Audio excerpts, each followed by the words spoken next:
Oh, wow. What is up? DGG. Chorus NDA leak. Oh, I saw this, but there's no like constant YouTube chat thing, right? Like a URL. Persistent is the word I was looking for, I think. At all times, this is the NDA from the chorus contract. At all times, the recipient agrees to keep absolutely confidential and treat as secret all chorus information. The recipient will neither directly nor indirectly use, cause, or permit the exploitation, examination, copying, or summarizing of any course information. The recipient agrees not to use and or disclose course information directly or indirectly, personally, or on behalf of, or in association with any other person, organization, business, corporation, or entity without prior written consent for chorus, except to the extent compelled by a court of competent jurisdiction. The recipient will provide chorus with notice of any demand, subpoena, request, blah, blah, blah. Both parties acknowledge and agree that it is impossible to measure money damage as a result. This looks like this NDA looks like it would pertain to stuff that you get through chorus. So like the chorus newsroom, the chorus, whatever information, lessons, teachings, whatever they provide you, which makes sense. If you're signing up to their program, they wouldn't want you to just like record the lessons and then, or whatever they're doing and then pass them off to other people. I wonder if they interpreted this NDA as you have to be secret about being part of chorus. That's not how this reads. But we don't have the original full contract, so who's to say?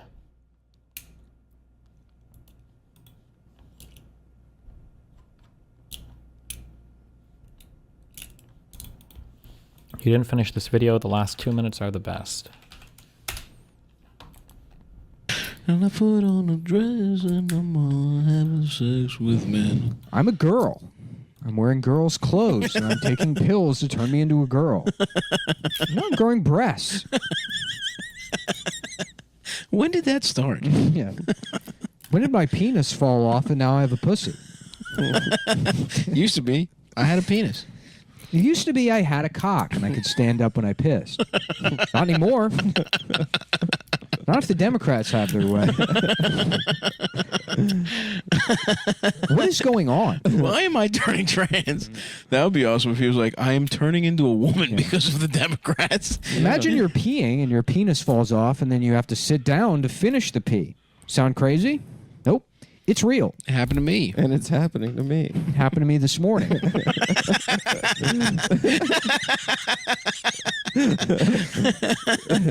We can't let Biden win or I'm going to grow a pussy. President Biden wants it to happen to you. Damn, I might put on Tucker Carlson tonight. We're almost at Tucker time. It's 8 p.m., right? I guess it's one of those live. Adam subscribes to a channel called Pilo, which is a streaming service for people who sit down when they pee. Why do they do this? Because they're gay. Tucker, shut up. Check. Yeah. That's so fucked up. It's only on Philo. You're probably thinking, what the hell is Philo? Is it gay? Is it for gay guys? Yes. Tucker makes a lot of good points. It is a does, channel for gay people. And your children can tune in whenever they want. Whenever they want. Silence! I got that one. That was fun.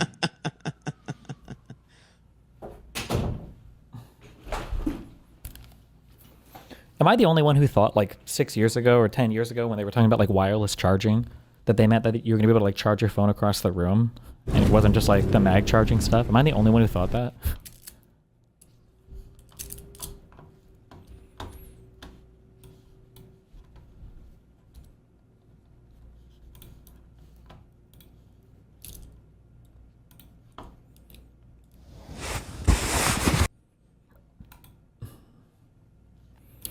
Meanwhile, in the U.S. Congress, we watched this yesterday. This is a photograph of the alien from the movie Alien. This is what you could end up looking like if you eat. All right, we have a statement from Lauren Chen. Okay, we got... Wait, why is...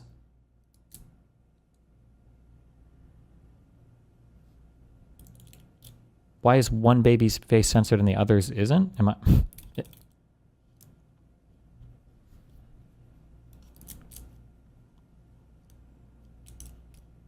Not her baby?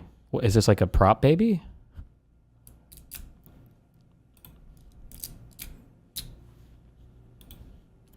The past year has brought trials I never imagined possible. This statement is dated for July 4th. Okay. There is so much I have to say, but for now, we'll do my best to answer a question. I know many of you have been wondering what happened. On September 4th, 2024, 2 months before the general election, my husband, 2-year-old, and I were woken early in the morning by 30 armed FBI agents about to break down our door. Were they in America? At the time, I was entering my 4th month of pregnancy. The FBI spent the next 4 hours searching our house and interrogating us about our company Tenet, which licensed mostly right-leaning conservative content. They took all our electronics and seized our assets. This included our life savings and revenue that had nothing to do with Tenet, such as payments from contracts with The Blaze and TPUSA. That same day, then Attorney General Merrick Garland published a press release which essentially labeled Tenet a Russian propaganda operation intent on subverting American elections. The Department of Justice also unsealed an indictment on 2 Russian individuals that worked in conjunction with our company, but were not in U.S. custody or even in the country. This lengthy indictment of these individuals was largely focused on Tenet, though most of the information provided was false, inaccurate, or out of context. There were also claims made concerning issues outside of our knowledge, and we regard those allegations with extreme skepticism. Garland painted Tenet as a covert Russian propaganda mouthpiece, and our conservative-leaning talent as unwitting propagandists. The implication was that the Russian government was astroturfing support for President Donald Trump in the upcoming election, and that his conservative and right-wing supporters online and in independent media were merely behind him because they were paid to be. This notion was categorically untrue. To be clear, my own commentary has never been shaped by any outside parties, despite working with several different companies during my time on social media. Furthermore, as a company, Tenet offered total editorial freedom to our creators, never forced. In any case, due to the political nature of Garland's press release, our story quickly made international headlines, but were falsely labeled spies, propaganda statement traitors. We want to set the record straight, but it immediately became apparent that any attempt to challenge the Biden DOJ resulted in threats of arrest, charges of potentially prison, and so out of fear of being separated from our children and under the advice of counsel, we chose to remain silent until we could be sure that speaking out would not result in further judicial or extrajudicial punishment. Though there were never any criminal charges, much less convictions, due to the widely publicized investigation, all of our professional contracts were promptly dropped. We were deplatformed from YouTube, TikTok, Discord, and Google. Wait, was Lauren Chen's channel banned from YouTube?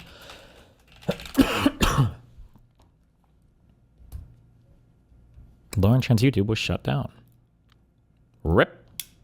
Rip.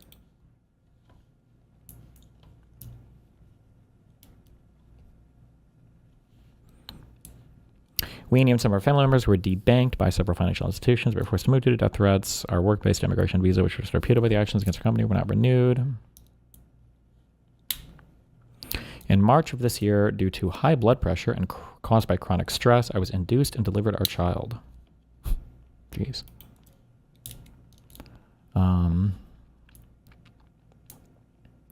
September. In September, she said she was 4 months. September, October, November, December, January, February, March. What? It was basically carried to term, no? Am I missing a month or calculating it correctly?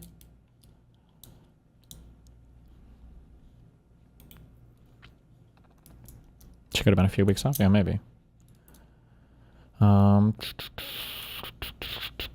are we?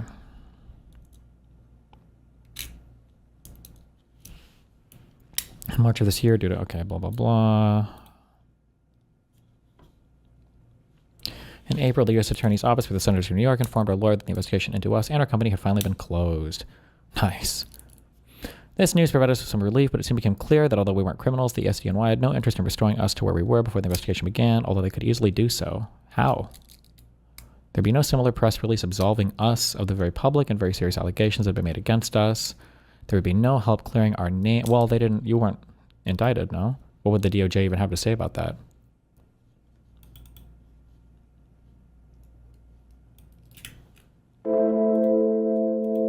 The fuck is this?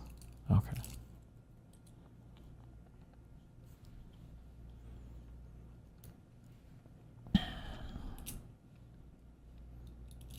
Sadly, we also lost some people who we believed were our friends, but more notably, we were blessed to have quite a number of our colleagues reach out with words of support.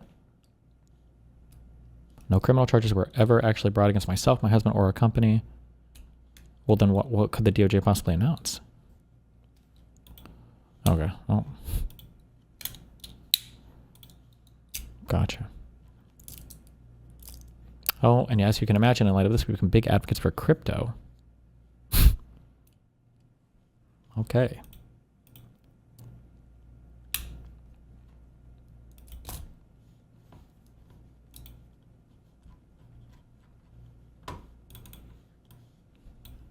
What does charging look like in the future?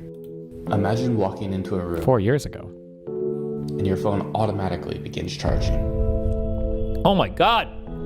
Today, we're bringing this closer to reality. So I Introducing Me Air Charge technology. Using a system made up of 144 antennas, Okay, Jesus. this transfers energy to the smartphone. In the Oh wait, I think I've seen this in a video game before.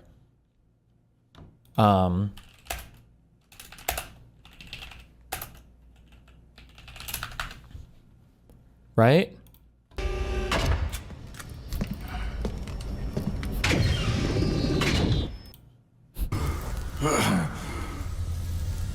It's the microwave tunnel. All the antennas.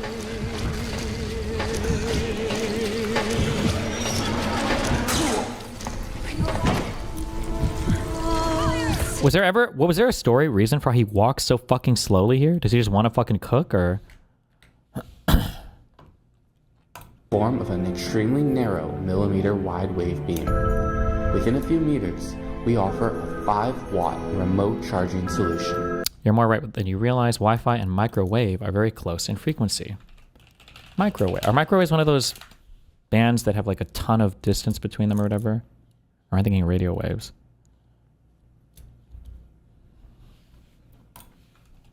What frequency are microwaves cooking?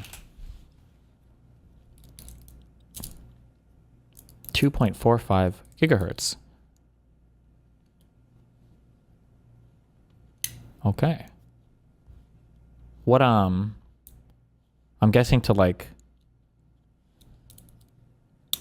cook you have to, it has to be like a certain amplitude? It has to be enough energy behind it?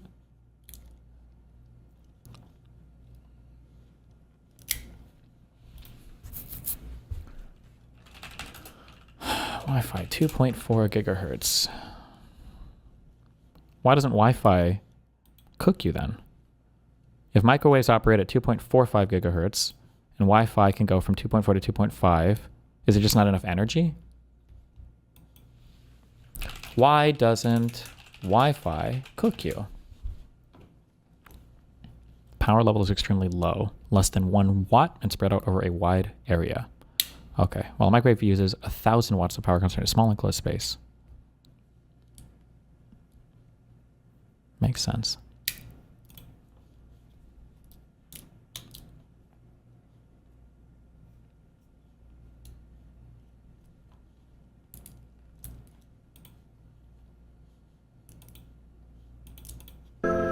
Taking that a step further, it also supports multi-device charging. Charge on the move, while gaming, or even when something's in the way. Looking ahead, smart living goes truly wireless. This isn't science fiction. This is technology. Me Air Charge technology.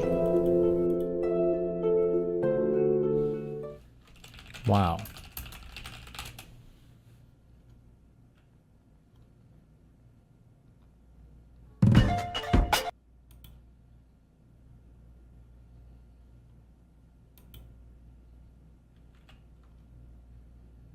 Wait, am I crazy? There is more to waves than frequency, like wavelength. Aren't frequency and wavelength like the same thing? Am I crazy?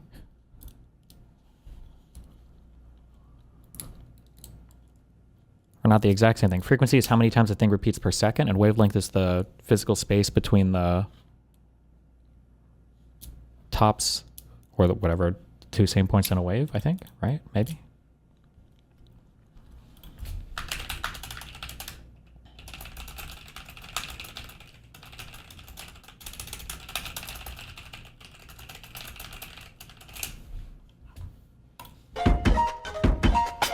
Whoa! How do we get here? Does fast charging actually ruin your battery? Okay, so it seems like every few months, a new company, someone comes out with the new fastest ever charging smartphone. Like years ago, the flagship iPhone was charging at 5 watts, and that was fairly standard. It would take about 2.5 hours to charge the phone from 0 to 100. Then when the Pixel 1 came out, that was super fast charging at 18 watts. Then soon the iPhone bumped up to 20. Then you might remember OnePlus beat out everybody for a couple years with 30 watts, but soon we had 45, 65, 80. Now today, right now, this Xiaomi 12 Pro ships with this 120 watt charger. This you can buy this right now today. It charges the whole phone from 0 to 100 in 17 minutes. And then just a few weeks ago, Oppo demoed this. It's not on a real smartphone yet, but it would charge a theoretical 240 watts, which would go from 0 to 100 in 9 minutes. Wow. That's pretty ridiculous. And then as you may have noticed, like I have, pretty much anytime one of these demos gets posted somewhere, universally the comments across the board are like, I don't want that on my phone. That definitely is gonna overheat. Good luck plugging that in for more than 5 minutes before it explodes. People across the board are universally convinced that there is no way that this can be good for your smartphone's battery. Which got me thinking, if this is true, then I feel like there are two types of people. There are people whose batteries never die and always have extra batteries. That's me. And then there are girls whose phones are always at like 7%. I don't know why. I feel like no matter how far technology advances or what's going on, that's just always the case. why would these companies keep doing this? Is fast charging actually ruining your battery? So I dove into it. I just dove straight in, plenty of Google searches, plenty of articles read, plenty of people talked to, and plenty of hot takes out there, but this is what I found. So batteries have improved in their chemistry over time, but right now all phones use lithium ion or lithium polymer batteries. And the way they... Well, we can't run those. Our outlets don't go 240 volts, at least most of ours don't, unless if we unplug our washer.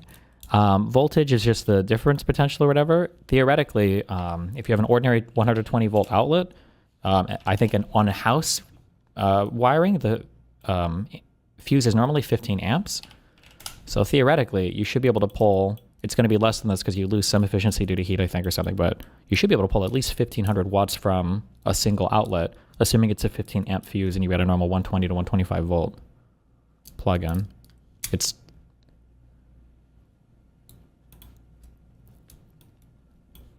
They work is they have a positive side and a negative side, and the lithium ions flow from the negative to the positive side through a liquid. Americans are actually 240 because triple phase. What? I know that we have 240 volt hookups generally for our I've seen them in the bathroom and the kitchen. There'll be wait, no. Are they 240 volts or are they just higher amps? It might be both. I know there's higher amperage too though. Because sometimes when we would do the power scrubbers in homes, we would have to plug them in the kitchen so we didn't trip a fuse. I don't know why there's no way a power scrubber uses 1500 amps or 1500 watts or more. Wait, why? Power scrubber. No. What am I thinking of? We call them power scrubbers. What are the big things that you do the what am I thinking of? Are they just called floor power scrubber?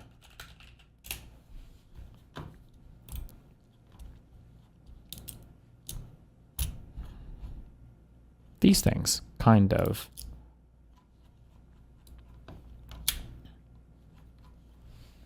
Commercial. These things, here we go. Kind of. This looks a little smaller, but.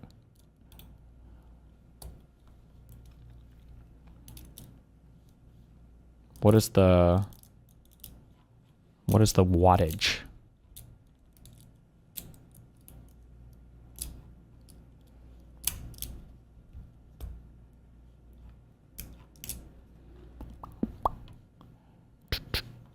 Oh, cool. No information. No? Oh. Choose the best RPM to clean your floors and carpets at 1.5 horsepower, 1100 watts. Oh, okay. So I guess maybe a larger one could theoretically draw. Oh, I guess that makes sense. Oh, especially if other stuff is plugged in.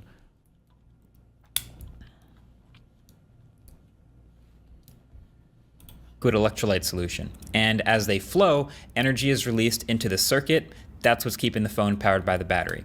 When that flow is over though, the battery has reached 0% and is dead. So charging the battery back up is moving those ions back through from the positive to the negative side through that electrolyte solution. Do you clean your own carpet since you have a plethora of experience? No, since I have experience, I don't use carpets because fuck, carpets are horrible. So the first thing to know about charging a battery is batteries are kind of like a sponge. Like they absorb the most energy when they have the least in them. And then as they get closer and closer, like my balls, sort of full, they can't absorb quite as efficiently, and then there is some excess lost. With a sponge, it's just extra water passing through. With a battery, that's just excess heat. And so what that looks like is charging actually happens on a curve. Those numbers that you keep seeing with the 100 watts and 150 watt fast charging, that's not the constant rate of charging. That's Can't vacuum cleaners be like 2,000 watts? What? That would be crazy. There's no way. just a peak, the maximum. It's just a spinny thing and a sucky thing, like your mom. Got him. But that's typically only briefly the actual rate. So a 65 watt fast charger, for example, will typically only hit 65 watts for the first few minutes, pretty early on in the charge from low battery, and then taper off and basically only trickle charge at a lower wattage after around 80%. And you can actually view that if you get one of these incredibly nerdy cables with a display on it that lets you see exactly how much power your phone is accepting. That's fucking awesome. While you're charging. I'll link one of them below the like button. But then the second... What?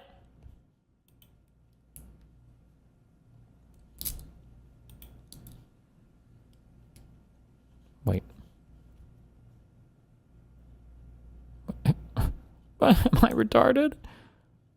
Merch cable with a display. I am retarded.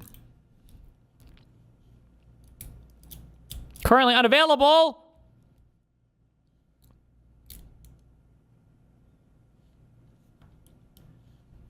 God damn it. Second thing to know is batteries do degrade over time. The iPhone, as you've probably seen, lets you literally visualize it. It shows you the percentage. So if you go to settings and battery health, you can see your iPhone's degradation rating as a number from 1 to 100. So this 13 Pro I've been using is still good for 97% of the capacity it had when I got it 5 months ago. So why does it go down? This is a real question we're trying to answer. And turns out there are several things that degrade batteries. I mean, they're picky little things. They're very energy dense, little storage units. They don't like being at 100% exactly. They don't like being at 0%. What? Mine's at 84%? No! Fuck. I'm fucked. And they do naturally degrade over time as they go through charge cycles, and the ions pass through that electrolyte solution over and over again, slowly breaking it down. This is totally natural and can't really be avoided as you charge the phone more and more. But the number one factor that damages batteries, that degrades them faster than normal, that ruins... What ruins them is he going to say fast charging, or is he going to say charging them to 100%? Your battery.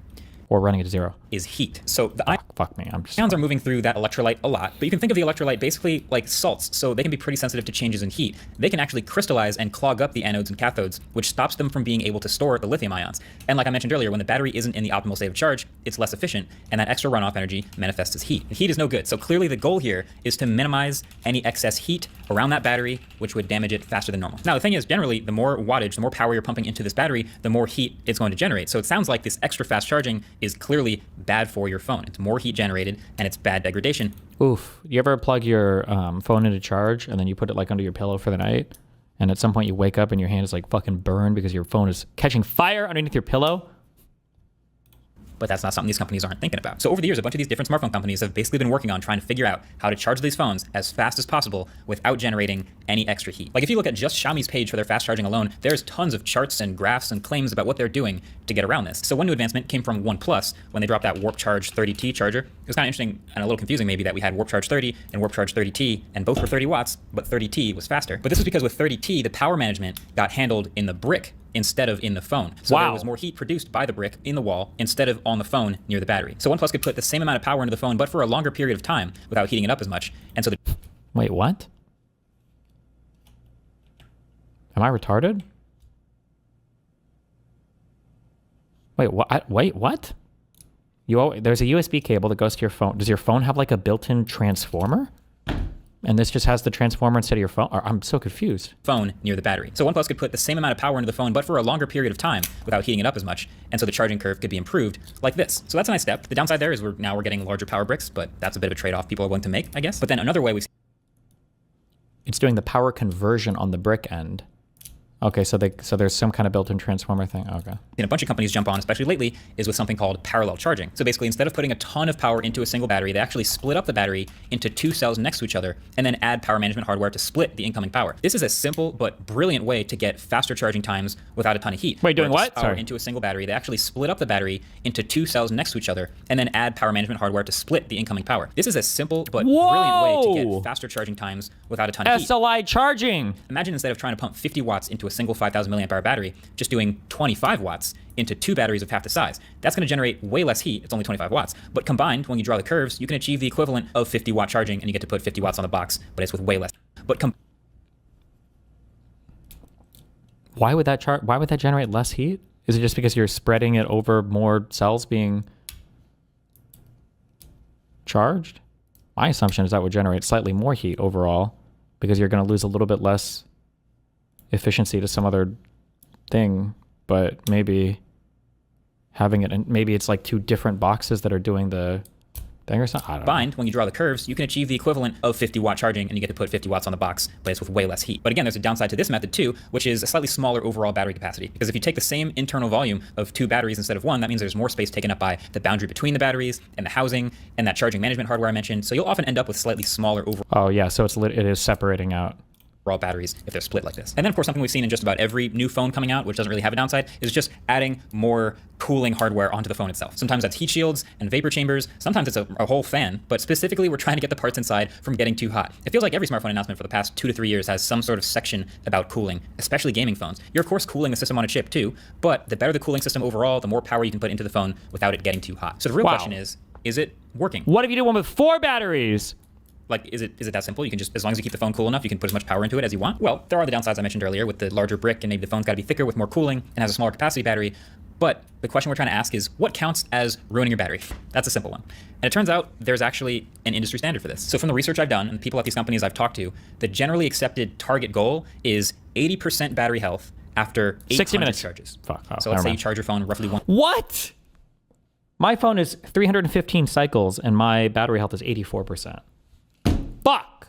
Fucked. Once a day, that'll pan out to about 2 years. So 80% charge after 2 years. So this iPhone, now that I'm at 97% after about 5 months, is on track to be at roughly 85% after 2 years, which that's pretty good. That's above the industry standard, officially not being ruined. Now for all these super fast chargers that are new, well, it's tough because they're new. So they've just come out and we don't have long-term data. And it sucks that the only information I can use is just coming straight from those companies. So I'm basically... What if you charge it in your freezer? Taking their word for it that, yeah, the fast charging doesn't ruin the phone over time, but it's the best information we have. And it is actually surprisingly impressive. So from their test results, Xiaomi on their site say that their 120 watt charging tech is rated to maintain 80% battery health after 800 charge cycles.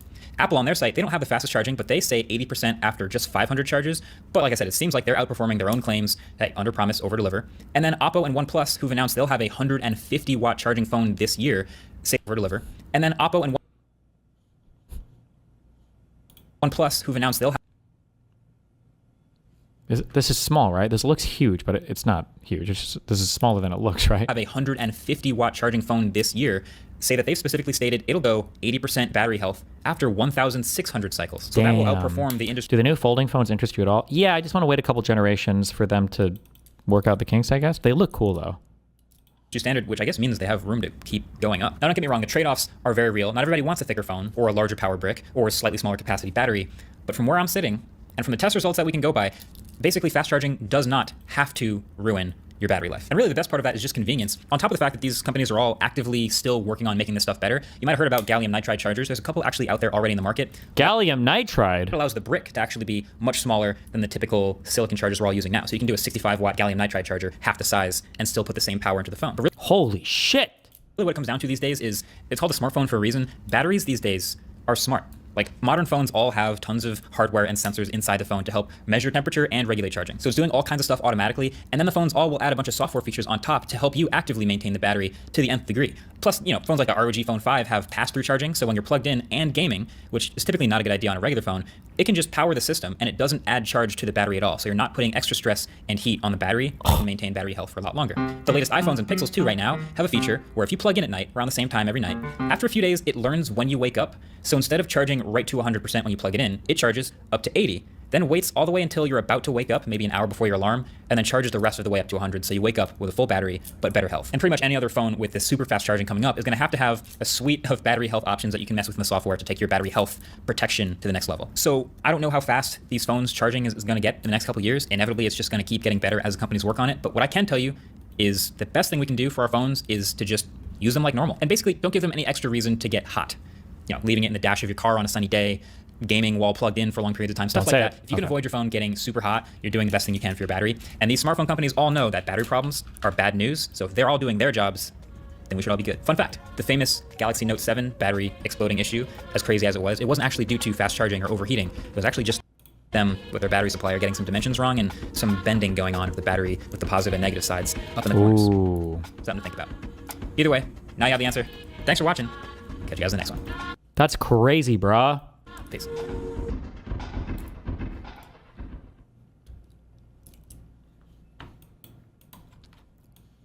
Somebody linked this. The fuck is this? The food I subway isn't really what you think it is. Year-old article.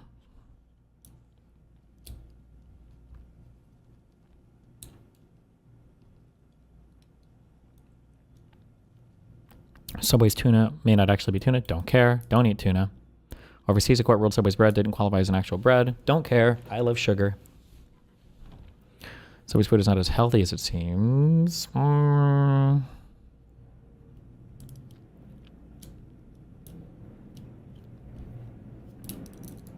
Don't care. Some Subway ingredients aren't even clean. Don't care. Better immune system. Subway's fresh food is often frozen. Don't care. As long as it's not frozen when I eat it. Some Subway food may be expired. Don't care. Stronger immune system. Plus ivermectin.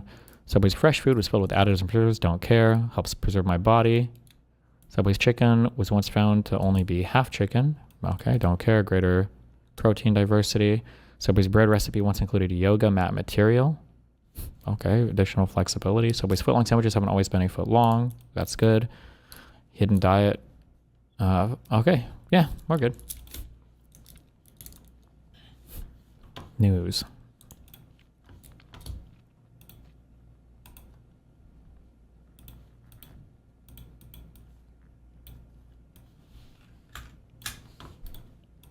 Wait, one more thing. What was this?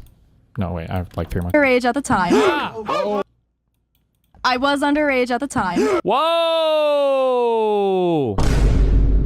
Wait, who is this? Girl who lied about her age and got Zherka and heel mic banned on Kick got exposed and kicked off the show. But I only saw them out on the we were it's called downtown Fort Lauderdale. There's a whole bunch of bars. I was literally there for the first time in like probably a couple months. It was my first time getting out of a relationship, so I was just outside, I guess you could say, and we ran into them. I've never met Zherka in my life before that day, and I think the chat, I didn't even know we were still streaming at the house we were at, which is where most of the clips were from. The cap. So well, I did know. Yeah, go but for like it. not of how big they were. Like I didn't know their fan base or who I guess they were. I guess you could say. Like I'm not really in the mix like that. But the chat kind of everything was kind of blown out of proportion. Exposed you, yeah. It all just kind of moved really fast, and that was like a first in a lifetime experience. And after that, I literally went underground undercover. I wasn't on social media, like nothing. Wait, hold on. After- So what happened? You lied about your age. Like, you fuck him. Like, I'm so lost. social media, like nothing. Wait, hold on. After- Oh, this motherfucker, he got one of the moving camera rail things. What happened? You lied about your age. Like, you fuck him. Like, I'm so lost. You were about to fuck him. No, but the way I was, I don't. So I wanted to explain it because like it's gonna sound bad. Like Just explain. Just be honest. Okay, We all lied. okay. I lied about my age, obviously, but I was really drunk, and the way it kind of was is he was holding me and like kissing my cheeks, and the chat thought like obviously there was jokes made like, oh, she's gonna fuck you, oh, you're gonna go behind doors, like there were chats made, and then in the chat someone said Juliana Pagan, oh my god, that bitch, I grew up with her or something, and then they found like my Facebook. That's how my lacrosse thing was pulled up just now, and after that it all just kind of blew up. So you lied about your age to him like a Zherka. You have people believing that they were actually pedos. I actually believe a little bit because I thought it was actually true, but it was not true at all. And you had to believe it was real. I never said anything. That's a problem. You didn't say anything. Yeah. Well, what was I gonna say? I have no fan base. Like, what? No, how am I gonna say you lied it? to the entire audience that they were watching, got them banned, and they lost their income. That's fucked up. Damn. That is fucked up. That's fucked up. You should. I think you need to apologize. You know what? Nah, come on. This person sounds like a fucking normie that runs into these guys. They know it's their stream. Why would you put your entire career on some random chick in the public and not like, wait, why, how would, I don't even, this sounds like this person doesn't have any idea like what the anything even fucking is. Why would you play into it? Zherka and Heel Mike were so dumb on this. Bro, I never spoke to them after that. You do realize too, like in Florida, the age of consent is 18, so you could have got them locked up too. Yeah. I know. And it could no. And you know what the blown crazy up part is? Florida doesn't have a defense where if they didn't know your age, like so if you lie to them and something happens, they still go to jail and they can't even get the defense out there that you lied to them. This is why it shouldn't be talked about public. It should be to clear the air. Because you did it publicly to him, though. It's So why just gonna can't you make it do worse. You publicly fucked them up. Yeah. Like in Florida, age of consent is 18. Even if something happened and they said, "Yo, we didn't know," you lied to them, they could go to jail for a felony and get put on sex offender list, and they get that's crazy, bro. Listen, fuck that. Or wait, which way did she lie? Hold on, I'm confused. Is this? Did she say she was 16 but she was actually 18, or did she say she was 18 but she was actually 16? Wait, hold on. One of these is way worse than the other. I thought he was talking about them being underage, right? They were saying she was 16. No, yeah, that's what I thought. Wait, which one was it? She said she was older. The latter. She said she was 18, but she was. Oh, okay. Wait. Oh, well, that's not good. Never mind. That's not good. But I mean, Zherka pedo loving also didn't help that. Yeah. For like a little bit, right? And I met a person, we talked about it. He said you lied. I was like, okay, I'm gonna believe him over you. And kind of find out, they verified it. You didn't fucking lie. Yeah, like you really, they got kicked, they got banned off Kick, lost their money, got called a bunch of terrible things, and they could have went to jail, bro. That's they crazy. also made it worse on themselves though, because they make jokes like, "Oh, I like teenagers. Oh, I go to high schools. I go to playgrounds to go play with little girls." They made it worse on themselves saying that as well. So I had no idea who they were. I literally found out the next morning because everything was blown up. I had no idea who they. I thought she said she was 18 or 19. I have no idea what the reality is from that stream or not, because Zherka, I feel like Zherka has posted videos of himself tons of times with girls being like, "Oh, this girl's 16." So I have no idea. I don't know. But why did you lie? Like, why did you lie about your age? Right. I'm downtown. So? Have you ever lied about your age? Right. I'm downtown. So? I melt down. What did she say? Hold on. Downtown. So? Saying that as well. So I had no idea who they were. I literally found out the next morning because everything was blown up. I had no idea who I'm downtown. But why did you lie? Like, why did you lie about your age? Right.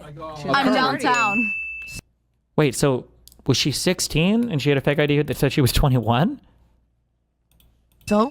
Have you ever lied about your age? Fuck no, never needed to. I never needed to. Someone has lied about Oh my God. How many of the chicks down here in Miami have fake IDs? Come on. Really? your age at least once. Wait, so Just when I was buying alcohol. Yeah. The only time I lied about my age was when I was buying alcohol. Multiple times tonight. Yeah, tonight. And I give you chances so many times. You know, get the fuck out of here. Let leave because you like to know only all of us here. I would just rather not say a lie. Let's go, man.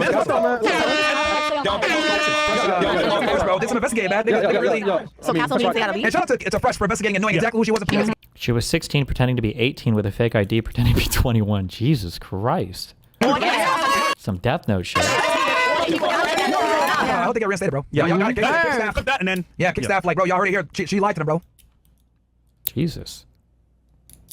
Okay, never mind. I'm sorry. I was underage at the time. I thought she was 18, but she was joking on stream that she was 16, and that's why they got banned. But she was 16, and she lied and said she was 18.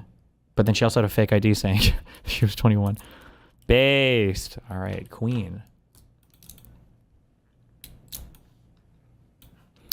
Labor market growth slows dramatically in August, with the U.S. adding just 54,000 jobs. Okay, that's 54,000 more than we had before, no?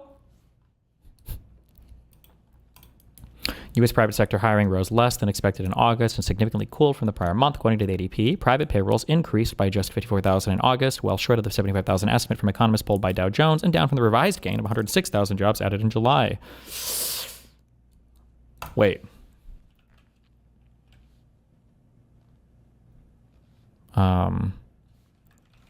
How many government employees fired this year? How many government employees have they fired? That's a lot more people as well that are now competing. As of July 14th, CNN has tracked at least 130,000 workers laid off or targeted for layoffs. As of May 12th, the New York Times has tracked more than 58,000. Oof. Better deport all those illegals quicker. Jesus. Tomorrow's job numbers are the big one. Yeah.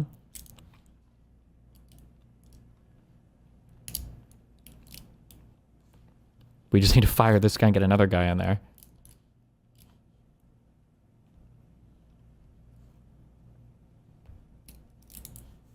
I think we've watched this on stream before. I don't see this as a conservative versus not conservative issue. This to me is, it's like it's a mind virus, this stuff. It really is. I think you're right. It's not necessarily political. I don't know whether an army should reflect society. I don't give a shit if it reflects society.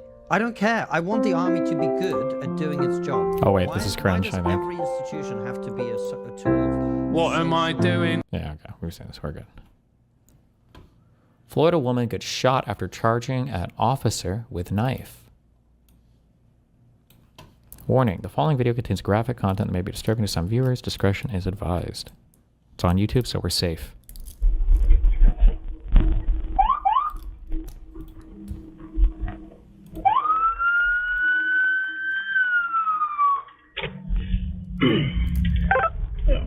Gup, I'm behind it here on Avenue A.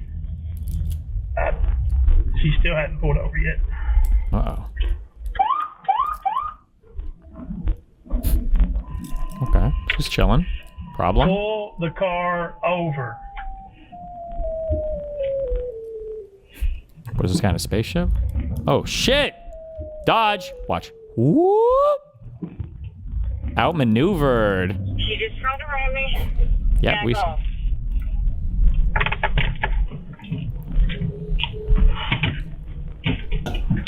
Where you at, Hey, you just getting yourself in a lot more trouble is all you're doing. He stopped. I made him stop. Pull in here so you're not blocking the roadway. All right, what's up? I just want to know what in the hell's going on. Well, I don't goddamn know. You tell me. Well, they're trying to repossess your car. What the fuck for? Because they say you didn't pay for it, apparently. Really? Yeah. Pull up here so we're not in the middle of the road. Just pull up behind me. Say you didn't pay for it. Tell me. Well, they're trying to repossess your car. Just want to know what in the hell's going on. Well, I don't got Wait, can cops help with a repo? damn know. You tell me. Apparently. Want they can come get it, hell. Well, they're trying to. Well, No, yes. let me to be on them, hell. I don't know. Everybody's got a goddamn choice right now. I can't tell who is Depends on the state. got When my parents' cars got repoed, they never brought cops with them. Well, don't drive off. So I said, fuck them and just come get my car. I don't know. Okay. Put it down, ma'am. Put it down. Put what down? Oh, shit. No, ma'am.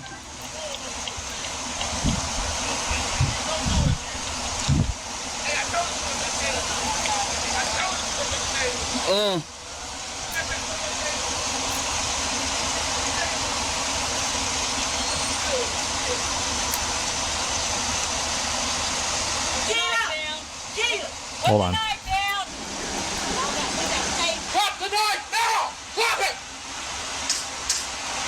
Oh, he's trying to tase her in the car. Not working. Wait, she's getting out. Oop. I think she got shot.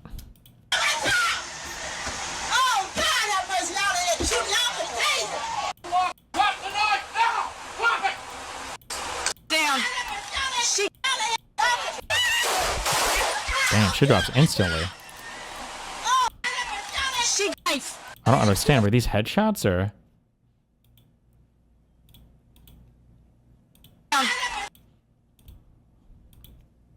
Bro, what is the funding for this police department that all of them have fucking red dots or whatever on their clocks? What the fuck? Do if you're in the army, do you get more than irons on your pistols if you're like deployed or if you have a weapon assigned to you? Is that normal for military people?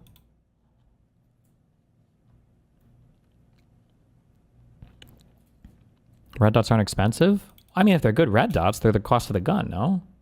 What is I guess you can get cheap ones. What's the common one that they would use for like a Glock, like a Hollow Sun something, or like $300 or $400? I don't know. How much are these? Maybe I'm dramatically overestimating this.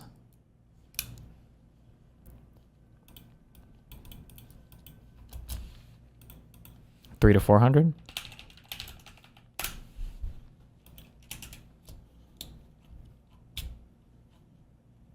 Oh, it's not going to show up on the website for the price. Okay, you have to read this. I think it's a. I feel like I don't normally see cops with sights on their guns like this.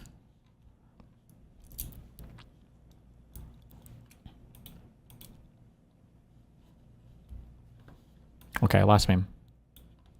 Has had something like 17 false starts. I've gone down a number of. This video has had something like 17 false starts. I've gone down a number of rabbit holes trying to understand a bunch of things, and I had at one point committed to making an entirely different video because of that. But then I ran into a number of conceptual hurdles that I don't have the energy to address right now, so we're back to the simple scope of that first one. Now, I'm going to be honest here. My main point with this video is to address a grievance I have with how the rest of the world seems to understand the United States and more broadly North American electrical system. While it's true that we have terrible, barely adequate receptacle designs and our kettles are slower than yours, here's a fact about us that I think will blow a few fuses out there. The US is a 240 volt country. I can hear a lot of you going, what? But it's true. We have 240 volts in our electrical panels and at our disposal. You've heard about To change voltage, you typically have a transformer, right? And if you, I don't think you can combine 120 volt lines with 240, right? So the thing going to the house is probably 240, right? So that makes sense, no? our obsession with air conditioning, right? Did you really think we are cooling our gaudy McMansions with a machine we just plug into a regular outlet? No. And some of us have electric stoves, electric water heaters, clothes dryers, and even electric vehicle charging now. We're not doing all those things with a measly 15 amps at 120 volts, or 1800 watts. How are we doing it then? Let's take a trip to the other room where I have a standard US service panel we can look at. Here's a standard US service panel we can look at. It might be a little hard to hit. I'm just kidding. I added that 60 Hz hum in post. Did you seriously think our service panels are some sort of disastrously loud thing? I bet some of you did. Anyway, this building is a single-family home. That's important because of a little thing I'll be bringing up later. Now, this little wart thing on the side is a doorbell transformer. Pay no attention to that. And also, any of the wires that might seem a little less tidy than others are the work of yours truly, but again, not important. Now, inside, we'll find a main breaker at the top and a bunch of, in fact, to many people, an absurd number of circuit breakers feeding individual circuits. But there's still room for two more. The main breaker is a 200 amp breaker. This home, like many and pretty much all homes built within the last few decades, has 200 amp service. Now, you might be thinking that's 200 amps at 120 volts, so we have 24 kilowatts at our disposal here. But no, that's 200 amps at 240 volts. So in fact, many homes have 48 kilowatts to go around. 100 amp service is still fairly common, but that's still 24 kilowatts, plenty for smaller homes, especially since natural gas or other types of fuel combustion for space heating is still quite common around these parts. Now, take a look at these breakers and you'll find that they have their capacity printed on their toggles, and you'll also see that a few of them are weird. They take up 2 spaces for some reason. Huh. Well, those are 240 volt circuits. This one's going to a clothes dryer, this one to an air conditioner, etc. But why 2 spaces? That seems a little weird, doesn't it? Well, the reason it takes up 2 spaces has to do with the weird way we get 240 volts. You see, our power transformers that feed our homes do produce 120 volts, but twice. Yeah, it's weird, but first, a quick reminder of what transformers do. They're more than meets the eye. Pretty much the reason we use AC power all over the place is that we can use transformers to step the voltage up and down all willy-nilly. All you gotta do is wrap a bunch of wires around an iron core, and they'll induce an electromagnetic field which propagates through it. Then wrap some more wires around the core on the other side, and that field will induce a current in those wires. Simply vary the number of turns of wire around the core on each side, and you can change the voltage according to that ratio. It's pretty neat. It allows us to transmit power through overhead or buried electrical lines running at thousands of volts. That lets those wires carry a ton of power for their size, because while the cross-sectional area of any given conductor affects how much current it can safely carry, when you bump the voltage way up, you can carry more power, that's watts, with the same amount of current, and thus a relatively small cable. This allows us to transmit power over long distances economically in the near megavolt range. Substations will step that down to a more reasonable 11 or maybe 32,000 volts for neighborhood distribution, and right before it enters your home, it is stepped down by a final transformer which delivers the final, relatively low voltage to your home. Now, normally, you just hook a couple of wires up to the ends of the secondary winding of the transformer and call it a day. That's what you'll find in most countries around the world when dealing with standard single-phase electric service. We're just gonna ignore 3-phase for right now. The secondary winding produces a 240 volt potential, and thus you get 240 volts out of that transformer. And, believe it or not, that's exactly what our transformers do. They produce 240 volts on the secondary winding, just like yours. But the weird bit is that this is America. We're not going to settle for hooking up a measly 2 wires to our transformers. That is simply un-American. No, we must have 3. That's 1 more and thus better, obviously. This is where the weirdness happens. Our transformers don't just have taps on the ends of the secondary winding. We put a third central tap right smack dab in the middle, or center, of that winding in its middle. And that center tap becomes reference to Earth, and that is what defines our neutral. Doing this creates what is called split phase power. We end up with what behaves as though there are 2 120 volt potentials 180 degrees out of phase from one another. Across either of those and neutral, you get 120 volts. But when you go across the 2 phases, you end up with the full 240 volts the transformer is producing. So now let's go back to the electrical panel. I'm going to take the cover off of it so you can see what's going on inside. This is the part where I say, don't try this at home. There are many things inside this box that can kill you if you touch them. I have a fairly good understanding of what those dangers are in here, good enough to run a few new circuits without injuring myself or burning the house down with so far a 100% success rate. But this is not something to play around with. I'm showing you mine so you don't need to see yours, okay? All right, here's where the magic happens. I know, to those of you in Europe this looks horribly gross and terribly unsafe, but that's okay. We're coping.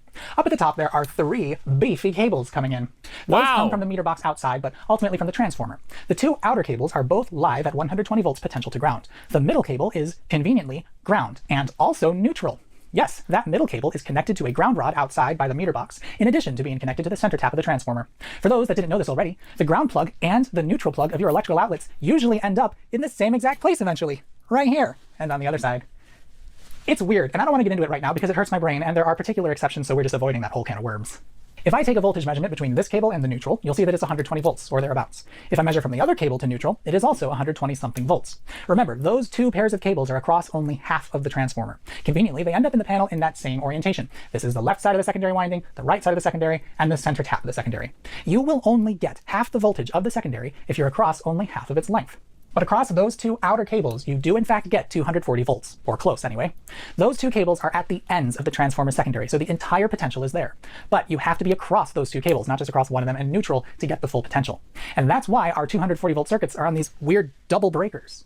The lugs up here feed a pair of bus bars going all the way down through the center of the panel. A circuit breaker makes contact with that bus bar and provides an internal link to an output on a screw terminal. The breaker can interrupt the current path from the bus bar to the terminal, either manually with the toggle, or automatically in the case of an overcurrent event. This here is all a typical US circuit breaker is. It's attached only to the live or hot side of the circuit. The neutral side of any circuit goes directly back to the panel. If you look in the two spaces where there aren't a breaker installed, you can see the contacts from the bus bars that the breaker will attach to. On the bottom of the breaker, this contact will clamp onto the bus bar, which through the switch contacts inside the breaker, eventually make it to the output terminal here. The other bit is just to physically attach the breaker to the panel more sturdily via this plastic peg thing. The bus bars, though, aren't just going straight down the panel. They're a sort of interlocking cone shape. What this does is make it so that every alternate position down the panel is being fed by the opposite lug up there. In fact, you can see that one of the spots on the bus bar is connected to the right and the other is connected to the left. Now, if you take a look at these two circuit breakers, they're both feeding their own 120 volt circuits, but they aren't themselves fed by the same cable up top. Take a look. Across these two breakers, there's actually 240 volts. That's because one breaker is attached to this cable through the bus bar, I'm pointing to the left one, and the other is attached to the other, that's the right one. Again, each one of these breakers, one of the alternate position down the panel is being fed by the opposite lug up there. In fact, you can see that one of the spots on the bus bar is connected to the right and the other is connected to the left. Now, if you take a look at these two circuit breakers, they're both feeding their own 120 volt circuits. Wow. But they aren't themselves fed by the same chat. cable up top. Take a look. Across these two breakers, there's actually 240 volts. That's because one breaker is attached to this cable through the bus bar, I'm pointing to the left one, and the other is attached to the other, that's the right one. Again, each one of these breakers is feeding a different circuit. If you follow the wire coming out from the breaker, you'll see that it joins up with a white neutral and a ground in one of these various cables. Those cables, they go to the various circuits in the building, or rather they are the various circuits of the building. And in the 120 volt circuits, across the black hot wire and the white neutral wire, you have 120 volts. The circuit breaker is there mostly to protect the circuit from being overloaded and damaging the conductors, or worse, starting a fire. But in conjunction with a grounded appliance, it will also remove voltage should the 120 volt potential come in contact with the grounded casing, because that effectively becomes a dead short, which will trip the breaker more or less instantly. But that's not important right now. But remember, the measurement we took across these two breakers, these two right next to each other, was 240 volts.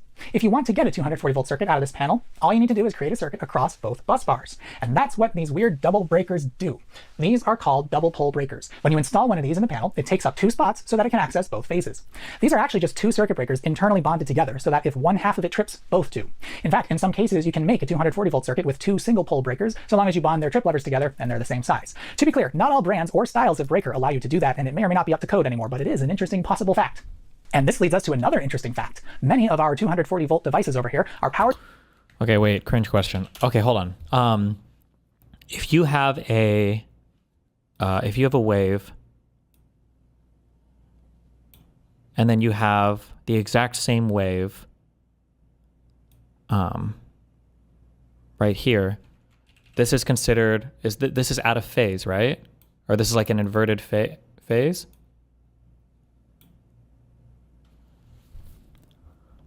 Why is it that for electricity, explain why, when you combine these, I would imagine that like if it was sound, combining these would result in, you'd have destructive interference and you would essentially get nothing, right? But for electricity, somehow that's not the case. Why?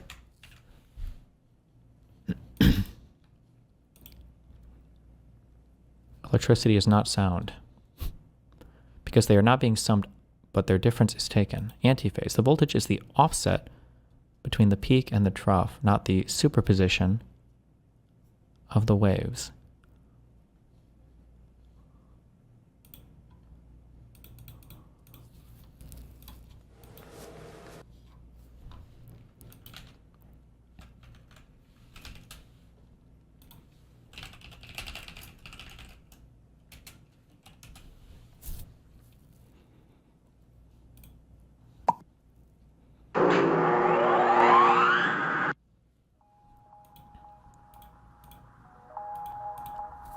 Hey there guys, Paul here from the engineeringmindset.com. In this video, we're going to be looking at three-phase electricity. Now this follows on from our series on electrical engineering, so if you haven't watched the previous videos on this so far, then please do this first. Links are in the video description below. Coming up, we're going to be looking at how a simple AC generator works, then we'll look at a single-phase power, then two-phase power, and then finally three-phase power, as well as how three-phase power is used and why, also why we don't use 4, 5, 6-phase, etc. power. So first of all, let's start with a simple AC generator. We'll start with a single phase to understand what's happening, and then we'll add in other phases until we get to three phases. Let's take a copper wire and wrap it into two coils, then place these coils opposite each other within a stator and connect the ends together to create a complete circuit. Now, if we place a magnet in between these coils and we start to rotate the magnet, the magnetic field will disturb the free electrons within the copper wire and an electrical current will begin to flow. We've covered how the free electrons flow in our previous video on electricity basics, so please check that out if you've not done so already. Links are in the video description below. As the magnet rotates, so does the polarity of the magnetic field. As you can see in the illustration, the north and south pole of the magnet are rotating, and as they rotate, they pass across the coils, which force the electrons to move. Notice the lines of the magnetic field are in these oval shapes on each side, and they meet through the central axis of the magnet. You can think of these as one side being positive and the other side being negative, and in between these ovals, the magnetic field is neutral. You can see that the intensity of the magnetic field increases on either side until the center, where it is at its maximum strength, and then it decreases again until it gets back to the neutral point. So as this field rotates through the coil will experience an increasing intensity of the magnetic field's positive half, and during this increase, the free electrons within the copper coil will be pushed and begin to move faster and faster in one direction up until it reaches the maximum point of the magnetic field. Then, as the magnetic field decreases, the flow of electrons will begin to slow all the way until it reaches the neutral point where no electrons will flow. Then comes the negative side of the magnetic field, and as this passes through, it's going to pull the free electrons backwards. Again, the flow of electrons will flow faster and faster up until the maximum point of the magnetic field, and then it will decrease back to the neutral point. This is why AC electricity is called alternating current, because the current of electrons alternates in direction backwards and forwards, just like the tide of the sea. If we were to plot on a graph the speed of the electrons flowing during the rotation, then we would get a sine wave pattern. In this sine wave, you can see that the electrons are stationary at the start in the neutral zone, and then the speed increases through the positive half all the way up to the maximum, and then it begins to decrease all the way back down to the neutral, when no electrons will flow again. After this comes the negative half, where the electrons speed up to the maximum point, and then they begin to slow down again until the magnet has completed one full rotation, where this will then repeat. This complete rotation is known as a cycle, and the number of cycles per second is called the frequency, which is measured in hertz. You've probably seen 50 hertz or 60 hertz written on your electrical goods. This means that the generator of the power station is completing a full rotation either 50 or 60 times per second. So the direction of the current is therefore also changing 50 or 60 times per second also. When it is written on electrical products, this is just telling the user what type of electricity the product should be connected to. Now, coming back to the sine wave that we saw earlier, this plot of current also represents power, and if we connect a lamp into the circuit, we'll see that it will increase in brightness all the way to the peak, that maximum point, then it decreases in brightness all the way down until the neutral point where the lamp is actually off because no current is flowing. But then it will increase in brightness again as the negative half of the cycle comes through, and the electrons start to flow back through in the opposite direction until again it reaches the neutral point.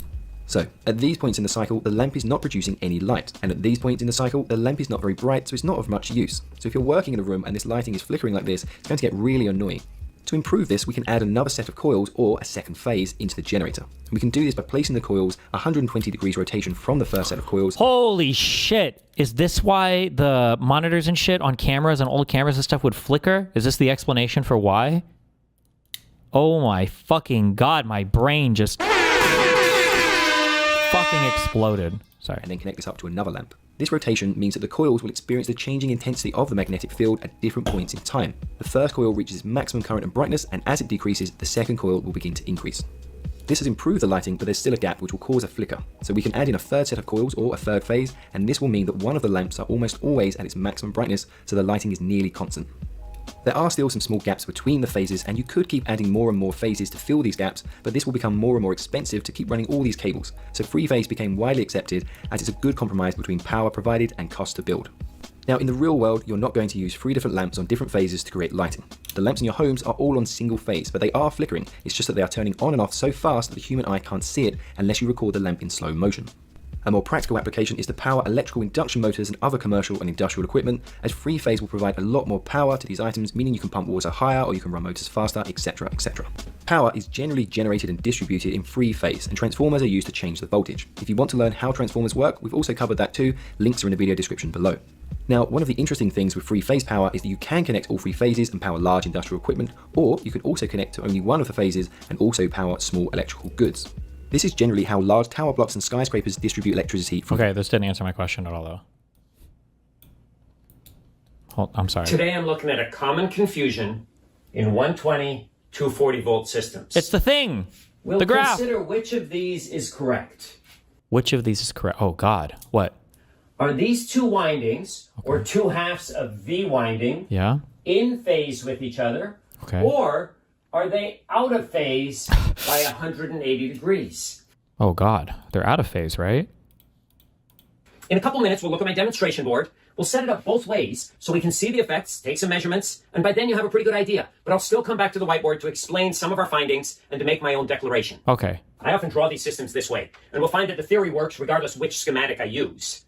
The main difference here is that I have one winding where at the center point, a turn is pulled out a little bit, a lug put on it, and I can splice in a neutral. Okay. It's where I get the term center tapped from. Here I have two windings, like dual voltage windings, and as long as they're set up in series, I can bring a neutral into the center connection point. Okay. Now, wait, I should be paying it. I'm sorry. and as long as they're set up in tapped from. Here I have two windings, like dual voltage windings, and as long as they're set up in series, I can bring a neutral into the center connection point. Okay, I'm so sorry. What is the Simpsons hands? What does this represent? What is this supposed to represent?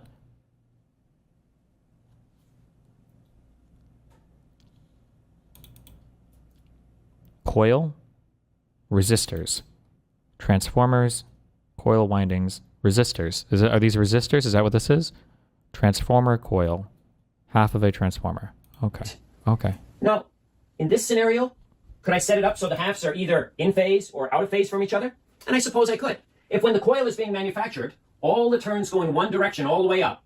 Okay. Both sides Not resistors. They are transformer coils. Anyone else saying something different is retarded. would be in phase with each other. But if when they manufacture it, they turn them this direction on the lower half, and then at the center point, reverse the direction of the turns, Okay. you would end up with two halves that are 180 degrees out of phase from each other. Okay. And we look at voltage too. If I put one lead at the bottom and measure up turn by turn by turn, should my voltage increase? And yeah,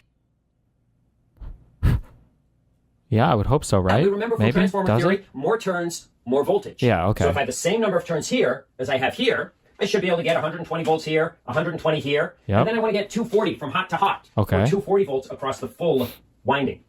Also, Okay. notice something when I do the demonstration. What? How I orient my leads. If I put them like this and move them both up, Uh-huh. or if I use the black lead in the center and the red to measure the voltage on Does that actually matter? the hots. It's as if I lived on a nice little river. Okay. And this section between my house and school, do I go with the current or against the current here? And it makes a difference. If my reference or my starting point is school, then I'm going against the current on this section. Okay. But if my reference is home, I go with the current on this section. We'll find that the orientation of the leads may have something to do with one sine wave being flipped relative to the other one. Wow. So which of these is a better representation of what we might see on a scope? Or could they both be, depending on how the leads are oriented? One last thing I want to do before we go to the board What? is, since I'm going to be using batteries, We haven't been at the board yet? I feel like we were just at the board. I want us to recognize that DC batteries can be used Okay. to simulate two sources that are either in phase with each other, Okay. working together, or 180 degrees opposing each other. Now, AC, yes, is always switching its positive-negative orientation, its polarity, if you will. Okay. But we can still use the batteries because we often analyze AC circuits at one moment in time.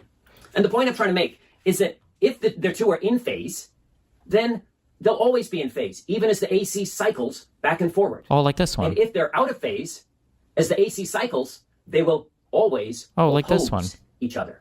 With my 3-wire Holy single-phase MOSFET here, shit! you can see that I have two sources, or two halves, that are in phase with each other Okay. because the copper tops are all pointing the same way. Okay. And the loads seem to be working fine. Yeah, load. Now I'll turn this half around. Oh my god. Okay. So we have DC power. This is the neutral wire, I guess, right? We need that. And then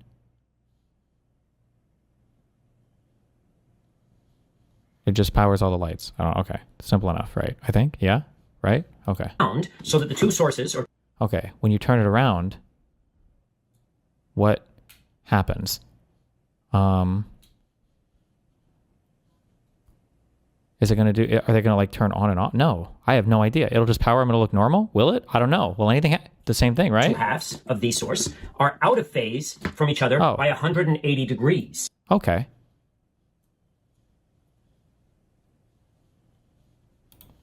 What we find is our line to neutral loads seem to be working fine. Okay. But I lost. Oh my god, we lost this one! this half around so that the two sources, or two halves of the source, are Oh, look, because it's not connecting anymore. Okay. out of phase from each other by 180 degrees.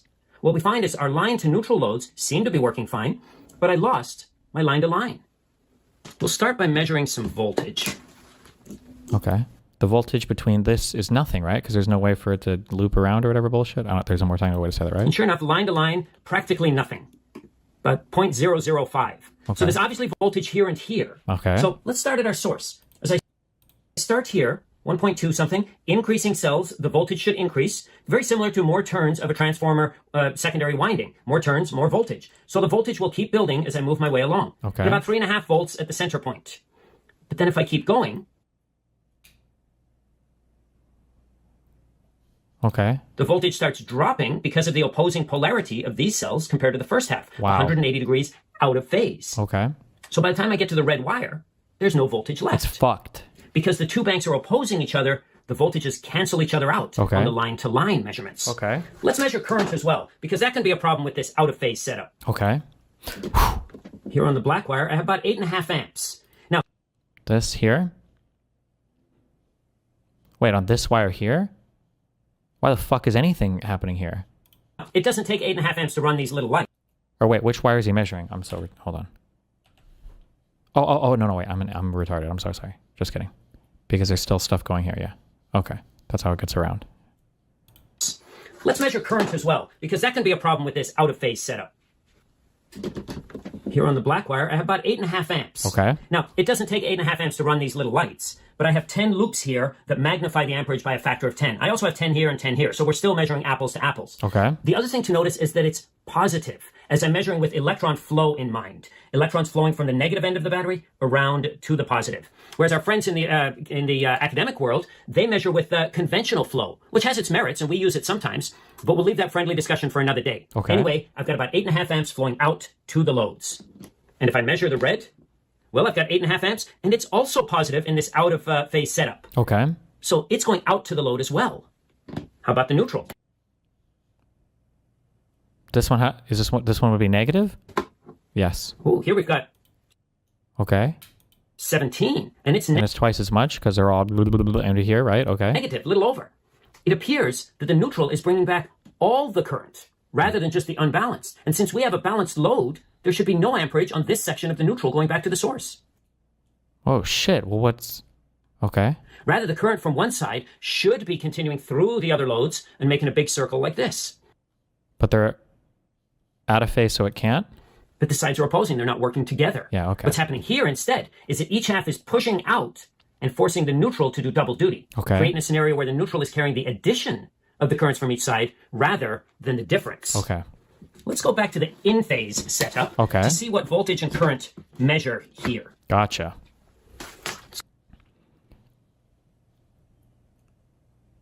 Okay. So now it's... Does it matter where it pushes or doesn't push from, or can you say that in any way?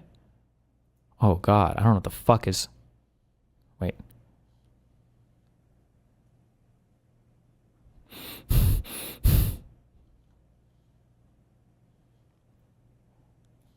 Look at voltage on the...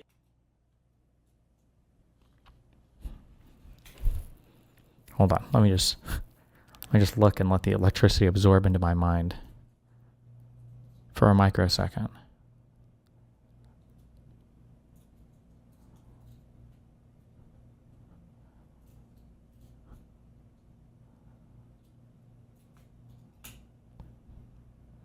Okay. What is he measuring first? What voltage and current measure here. Let's look at voltage on the in-phase setup. And sure enough, Okay.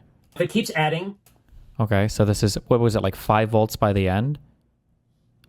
So then we get, what, 10 volts by the end of this? Oh my God, wait, so this beginning one, they're actually in phase. They're not out of phase. Right? Okay, so... on the same side as we add more cells. But here in the in-phase setup, Oh, when I he cross this- misspoke. and sure enough, it Wait. keeps adding on the same side as we add more cells. But here in the in-phase setup, when I cross the center point, it keeps Adding? increasing. Oh my God. So we end up with black to red voltage being about 6.3, 6.4 volts. Holy shit. That's crazy. Okay.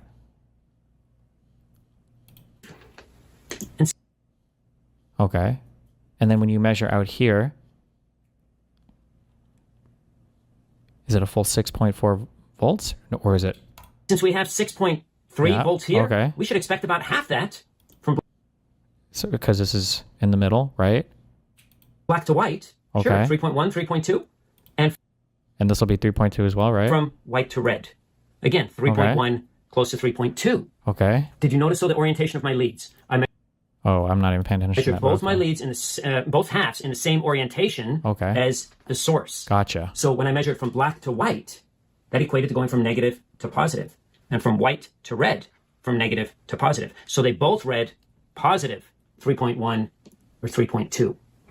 But if I put my black lead in the neutral and measure both hots with my red,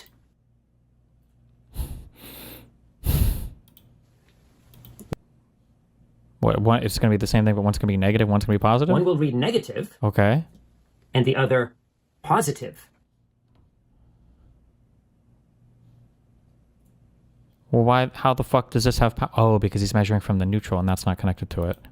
This shows up from the perspective of the neutral. The black wire is negative. Reference going from the positive end of the batteries to the negative. It appears negative.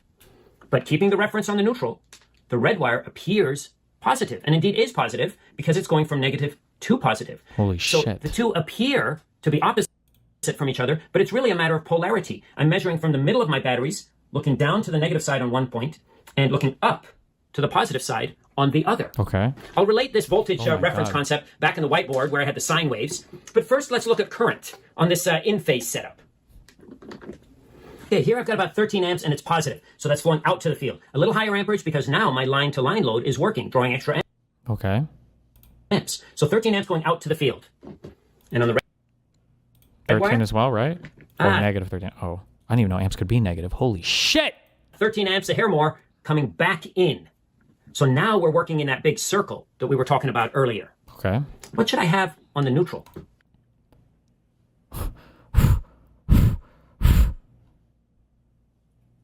My 0?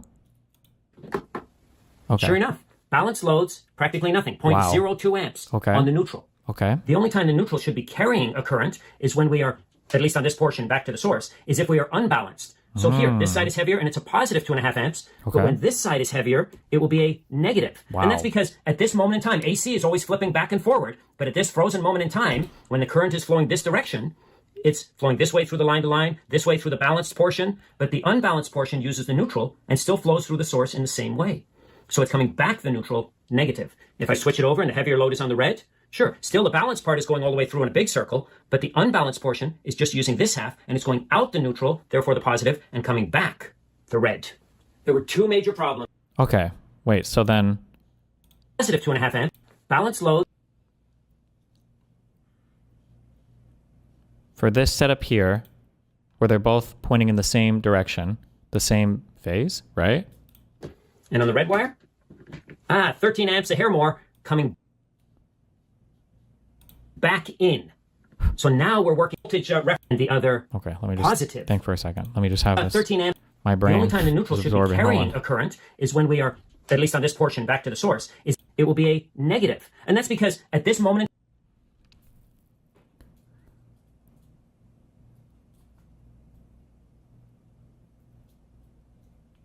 Okay, whatever. Good luck. I don't know. Just using I'm not sure. voltages can- So then so then are these in phase? That seems to be the opposite of the last. therefore the positive, and coming back the red. There were two major problems when the two halves or two windings Mhm. were 180 degrees out of phase. The first is that the line-to-line loads didn't work Yeah, they were fucked. because the opposing voltages canceled each other out. Yeah, not good. And the second was that although the line-to-neutral loads worked, they were set up in a way that caused the neutral to carry all the current back to the source, Oh, which is like twice as much as we would want it to, maybe, I guess. rather right? than just the unbalanced. Okay. And this could easily overload the neutral. My declaration, therefore, is that in order to have a 120, 240 volt system to operate correctly, the two halves or two windings must be in phase Okay. with each other. Wow. And that means that for this winding here, the turns have to be wound in the same direction all the way up. Wait, is this the same for AC versus DC, or is this going to be different if it's AC or whatever? Does that matter? Earlier, I mentioned the term center tact, referring to this neutral connection. But there's another phrase that can help us with these systems. It's the same Split thing. phase. It can help to think of this as a single phase winding with 240 volts induced into it. But how about my 120 volts? Well, in the same way that more turns equals more voltage, fewer turns equals less voltage. So voila, split phase. Split the single phase winding into two parts. Now I have 120 volts here, 120 here, and all the while I have maintained my 240 across the whole thing. Last thing I want to do is make sense of these sine waves. Okay. And a meter like this is not going to read polarity or negative positive on AC, changing back and forward too quickly. But a scope can capture an image over time and compare different connections to each other. So I'll use this black, just in my illustrations here, as my reference point, and the red will be what I'm measuring. So this is the reference. And the first picture is using a common reference point, the neutral. Okay. So one wire appears negative, the other appears positive from the point of view of the reference. It's like my river here. If home is my reference, I'm going upstream to the shop and downstream to school. Okay. But all the while, we know the river has to be flowing in the same direction all the way. So when I have my reference on the neutral, one goes down against the arrow, reads negative, the other positive. And in AC, these will flip back and forward. But at this moment in time, we're kind of in the first half of either of these sine waves.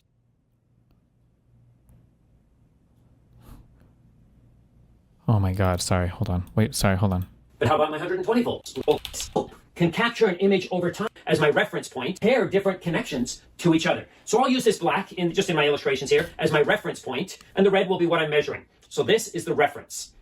And the first picture is using a common reference point, the neutral.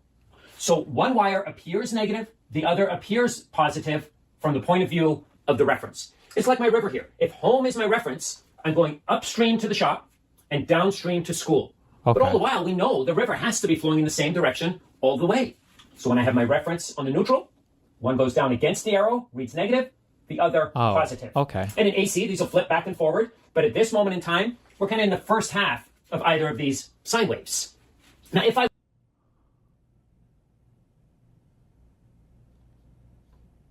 want to measure from black to red with this first drawing, I could imagine flattening out the black line to make it my reference, and then moving the neutral and the red accordingly. Since the black wire is now my reference, I'm measuring from here up to the red. And so we've got a full 240 volt sine wave, twice as tall as this one. And because the neutral is right in the middle, halfway up, its sine wave is only going to reach halfway. This is using black as the reference. If we wanted to flatten that and see how the black compares to the red, push these up, because the distance here and here will remain the same. It's just they both now appear positive because we're going in the positive direction for both of them. Now over in this drawing, you'll notice I have the black and the red right next to each other. And here, we're actually using different references for each of them. We're measuring the coils like this, but we are measuring them in the same direction, from bottom to top, bottom to top. It's like going over to my drawing here. I'm starting at the shop now, going downstream to home, picking them up, or in the case of a scope, having a second set of leads, going from where I left off, down to school, downstream, both ways. And if I have two coils here that are both in phase and the same voltage magnitude, if I put them in series, they'll double my voltage. So which of these two, if my system is set up correctly with the two coils in phase, should I be able to see on a scope? Oh God, is this always using the middle one here? It must be I guess it would be the one on the left, or am I retarded? Am I a fucking idiot? Measuring from neutral. Both. Fuck! But the key to understanding how both images could be seen on a scope is knowing what reference is being used. Okay. The red coil here is measured the same way in both images, from neutral to red. Neutral to red and neutral to red. But the black coil, that's where the subtlety is. In the first picture here, it's measured. It's measured in what? Neutral to black? Oh, it depends on if you do it like that and then that, or like that and then that, right? So neutral to black versus black to neutral, right? From neutral down to the black wire. Versus but black to in the neutral. second picture, the orientation of the leads Switches. is changed, Okay. and it's measured from black up to the neutral. It's that change in the orientation of the leads that flips the black sine wave relative to the red one. And there you have it. My attempt at explaining why the two halves of a 120, 240 volt single phase system are in phase with each other. Jesus. Thank you. Okay. Wow. I feel like my brain is electrified. Okay. I don't know if we need any of this or not. Do we care about this? Do we do... Fuck it, we will do it, because we like Electro Boom here.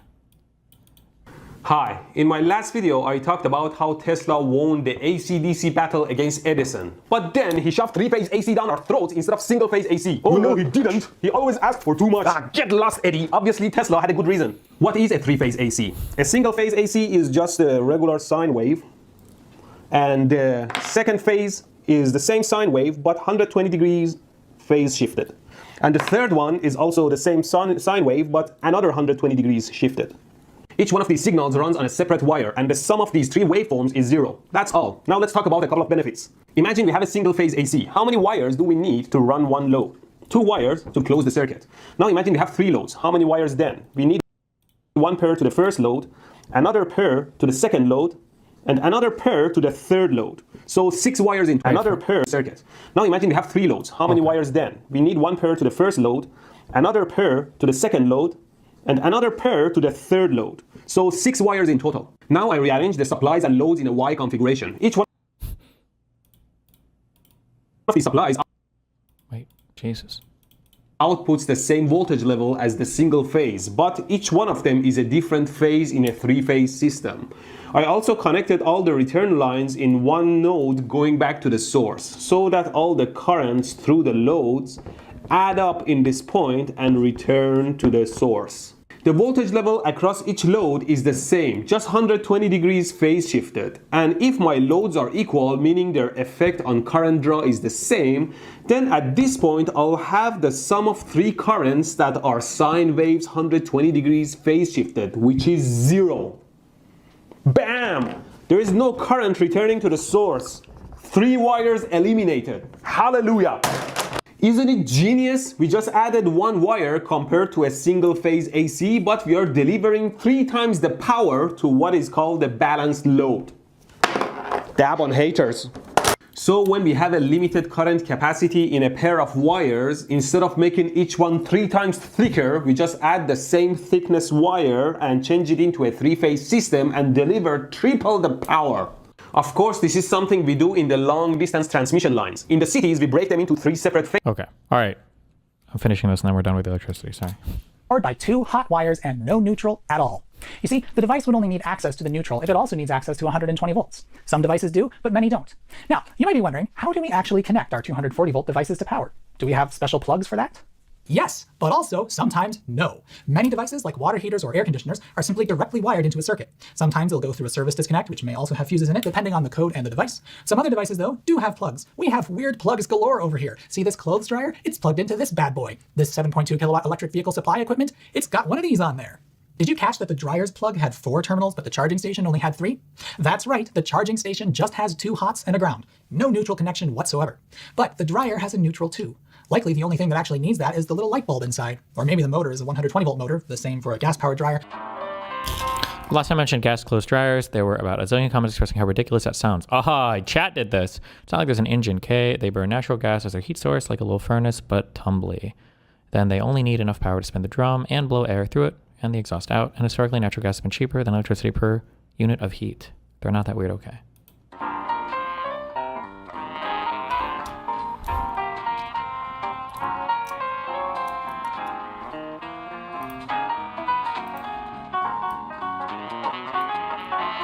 But the heating elements obviously need 240.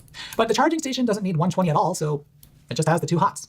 Now, I'm sure many of you are asking, but why do you even do this? What's the point? Who is Max Mouse? Well, here's the neat thing about split-phase power. Even though we have access to 240 volt circuits, nowhere in this building, or indeed in this panel, will you find a wire with 240 volts potential on it. Except in really bizarre or intentional scenarios, you cannot get an electric shock at 240 volts potential. You have to be touching both hot wires. Even in a 240 volt circuit, the individual wires are only at 120 volts potential to ground, and that makes our electrical system at least somewhat safer. I can hear all of you screaming, it's not the voltage that kills you, it's the current. Is that true? Does it make you? Okay. And that makes our electrical system at least somewhat safer. I can hear all of you screaming, it's not the voltage that kills you, it's the current flow. It's the volts that jolts, but the mils that kills. You're right. But have you considered this? With any body of given resistance, the current flowing through it is proportional to the voltage. I don't know if you've ever heard of this little equation, V equals I times R. That's voltage is equal to That's what your current mom times says. resistance. When you increase voltage, that makes current go up too. And it's not like American bodies are a lower resistance than yours. Is 120 volts safe? No, of course not. You do not want to come in contact with it, and it can still very much kill you. But in any given scenario, if someone is receiving an electric shock, the voltage matters. You will always lower the likelihood of significant injury or death if the voltage is lower. There isn't some magical point at which voltage suddenly becomes dangerous. And without enough voltage, your body won't pass any current at all. I mean, take a 12-volt car battery as an example. It can produce literally hundreds of amps, many more amps than my circuit breaker panel can supply. But 12 volts is not enough pressure to send any of that current into your body, except in really weird circumstances like electrodes piercing your skin. People get really hung up whenever I've mentioned that 120 volts is safer because I guess they think I'm saying it's safe? I don't know. I'll be clear. It's not safe. And in fairness, any safety benefit we might get from it is obviously negated by the fact that our plugs are so terrible. I mean, the entire pin's length is conductive. You're just asking for a shock when you plug anything in. It literally just takes holding it wrong. And these big plugs are even worse. Plus, we have dumb as rocks circuit breakers in most homes and only put leakage current detection devices in bathrooms and kitchens. So yeah, we have way more opportunities to be shocked, and that is itself a huge problem. But it doesn't negate the fact that, all else being equal, and please understand what I mean by that, in any given scenario where one is receiving an electric shock, a 240 volt shock is unquestionably worse than a 120 volt one. Damn. Yes, 120 volts is still very dangerous. It can still kill you. You still want to not be shocked. That is priority one. Damn. But it is at least marginally safer, all else being equal. Now, to be clear, it's not just for safety that we've done this. In fact, likely that's just a happy accident of our history going back to the AC-DC wars. And for what it's worth, we never had quite the hardship finding raw materials for building wiring, so the thicker cabling required for 120 volt circuitry generally wasn't a huge consideration. Meanwhile, in much of Europe, the savings allowed by using 240 volts were substantial, especially in the wake of World War II. And then there are the ring mains of the UK. Look those up if you've never heard of them. They're weird. And fun fact, in the UK, they actually use split-phase power on construction sites. In that case, the potential across the two wires is 110 volts, funnily enough, with each wire only at 55 volts potential to ground. This is done for the express purpose of increasing safety. 55 volts is even more safe than 120. Wow. 55 volts is barely above what power over Ethernet is. Anyway, since the stuff used on the construction sites is wired across the phases, it all runs at 110 volts. So I guess a fair number of UK power tools can be used over here. What do you know?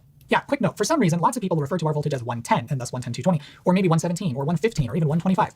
Okay, to those of you that do that, it's 120. But there is no concrete exact voltage to any electric grid. It varies depending on conditions, so everything operates within a range of acceptable voltages. Usually here, I get something like 123 volts, but in other places you might only have 115, or maybe even 110. It's fine, stop being pedantic about it. Anyway, that's all I really wanted to share with this video, a basic overview of the US electrical system, so everyone is clear on the fact that we have 240 volt power. It's a little weird, but it's there, and we do use it. It's not like we're in the dark ages. Oh, right, and wait, the thing about the fact that this is a single family home being important. Recently I made a video about fans and motors, and how single phase power makes motors hard. Well, in that video I talked about how in an apartment building, you might have 208 volt power rather than a standard 240.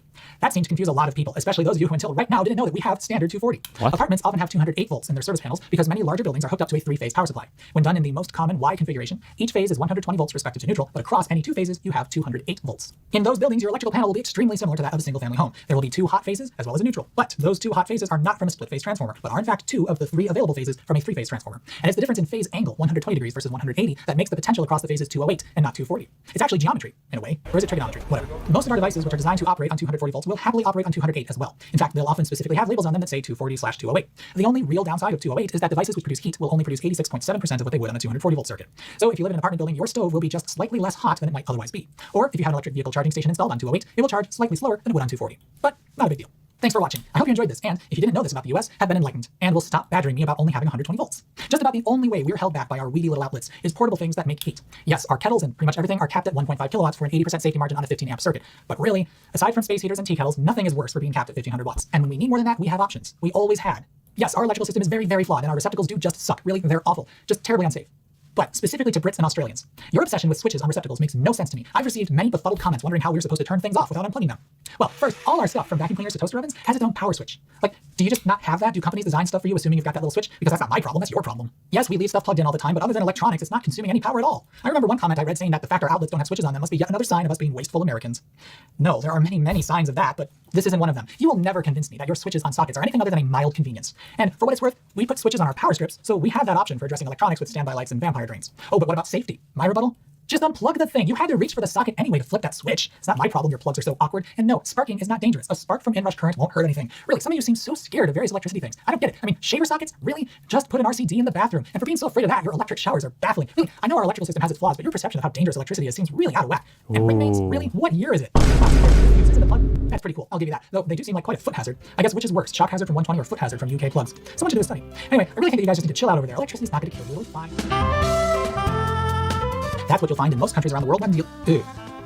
Cool. All right. Nice. Wow. Learned some stuff today. All right.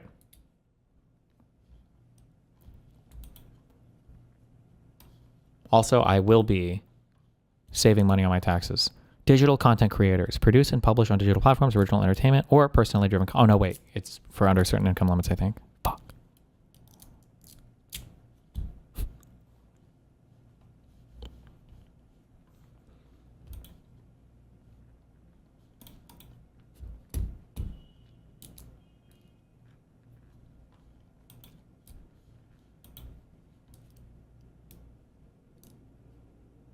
Jesus. The Justice Department is deliberately banning guns for transgenders as part of a range of options blocking mentally unstable individuals from committing acts of violence. The real Daily Wire has learned. I'm told that a senior DOJ official said discussing the matter, we're not playing semantics with words like dysphoria. We're talking about trannies and we don't think they should have guns. Jesus Christ.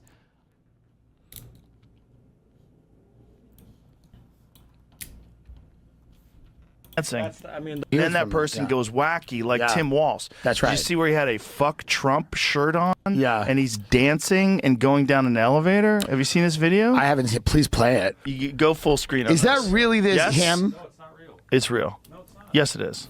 AI generated. No, it's real. I would love it. It's real. It's not real. It's got to be real. It has to be real. It has to be real. Jamie, come on, man. Jamie's compromised. Look at him dancing. That is so real, Jamie. By the way, if this was real, he might have won. It's probably a real person. It might not be Tim Walz. The fuck Trump is AI generated. No, on a he white slaps shirt. his ass. I mean, that is hilarious. Oh, it's definitely him. This is all 100% real, Jamie. You're a plant. Does it say that it's AI? I mean, yes. You say it's AI. No, the video. Everybody says the it. The video I played on top says it's AI generated. I fell for it too. And you know why I fell for it? Yeah. What does it say, though? What does it say about society that it could be real, right? He's not going to say that, is he? Yeah. Because I believe that he's capable of doing something. But that's that his dumb. ass. Maybe we do need to reevaluate the safety profile of ivermectin. Sense. He's so weird. So weird.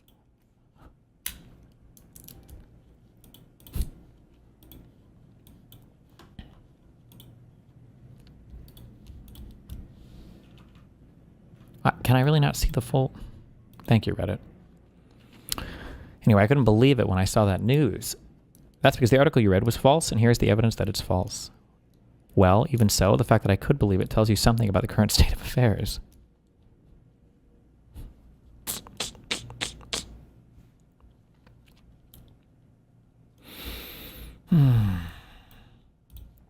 Epstein rises from the grave. All right, the situation with Elon Musk seems to have gotten a lot worse. Now, unfortunately, his name has been popping up a lot in politics over the past week. Fuck. Epstein survivor rally, when Thomas Massey and other people were asked, will Elon Musk help support this venture as Donald Trump and other Republicans try to take you down? So all of this had me wondering, what's been going on with Elon Musk lately? I started to scroll through his Twitter or his X, whatever you want to call it, and as I scrolled through it, I realized that Dude, I just saw an Elon Trump glaze tweet earlier. Elon Musk's situation has gotten much, much worse. We've seen him fall down this own right-wing pipeline for the past 2 years, but it seems like he got dragged deeper into his own far, far right algorithm, and I want to get there. First, let's just start off with this clip of Donald Trump addressing Elon Musk. He says, I like him, he's 80% genius, but 20% of him does have some problems, which this is all directly coming from Donald Trump's lived experience with Elon Musk in the White House. Not even 5 months ago, when Elon Musk was taking the personal data of millions of Americans, huffing ketamine, and walking around the White House, slashing agencies that are necessary. Now, Trump admits openly he has some problems. Could you imagine if Biden had a bunch of, advisors around him, he fires a few of them, we find out that they're drug addicts, and he says, yeah, he has some problems. Like, this would never, ever pass in any other reality, so let's take a listen. Well, I don't think he has a choice. So what's he going to do? He's going to go with the radical left lunatics? They're lunatics. I don't think he has a choice. He's a man of common sense. He's a good man. He got off the reservation incorrectly, and that's okay because, it's just one of those things. But he's a good person. He's got, 80% super genius, and then 20% he's got some problems. And when he works out the 20%, he'll be great. But he's got some difficulty, but I liked him. I always like him. I like him now. But he went off the reservation, and he wished he didn't do it. I don't know about that. I don't know if Elon Musk has any regrets. He seems like he's continuing to go off the rails. I mean, we also got this article. Trump will host top tech CEOs, except Elon Musk, at a White House dinner. He'll host a high-power list of tech CEOs. You see Bill Gates, Tim Cook, Mark Zuckerberg, a dozen other executives from the biggest AI and tech firms. But Elon Musk is not going to be there whatsoever. I'm sure he's worn out his welcome at the White House, and he's too busy melting down on Truth Social about, I don't know, race realist stuff, which we'll get to in just one moment. But I do want to talk about the Epstein list and the Epstein survivors. Thomas Massie has been doing a lot of work.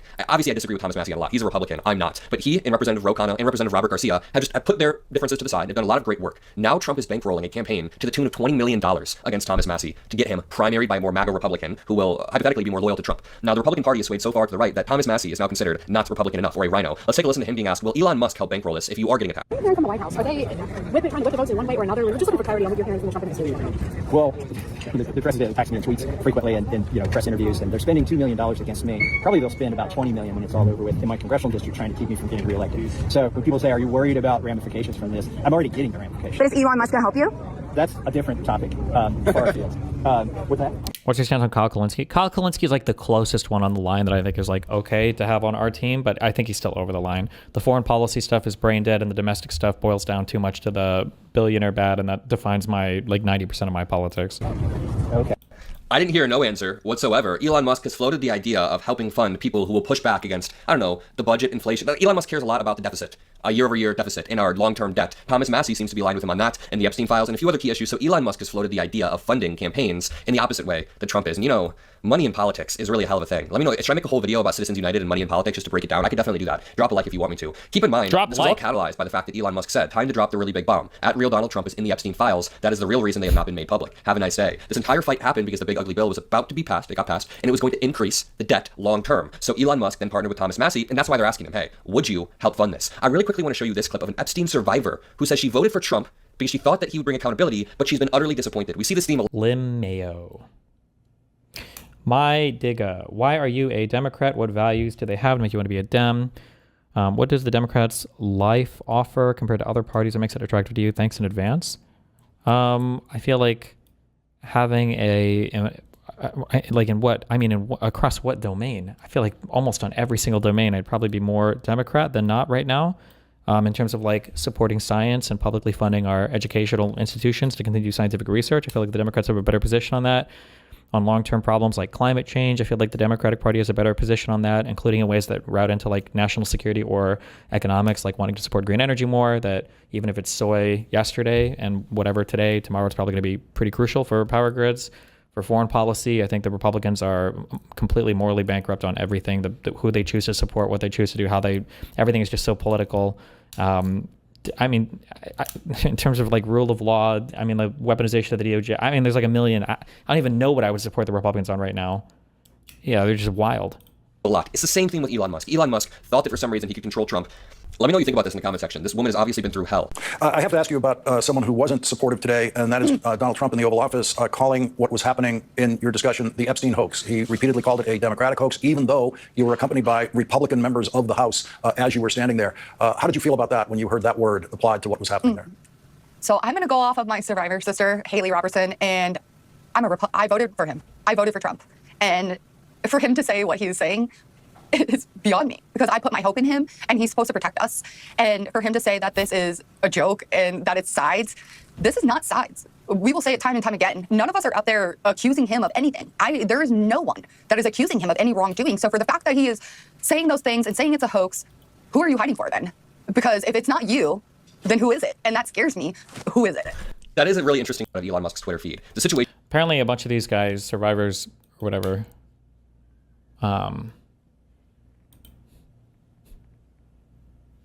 survivor, is that kind of a loaded word? Whatever, it's okay. I don't care. But apparently, they went out and they all came together and made speeches. I don't know if anything like big came out of this or not, but and now they're getting Project Veritas. James O'Keefe is coming out and doing his little stealth interviews with him. Uh-oh. Is a hoax.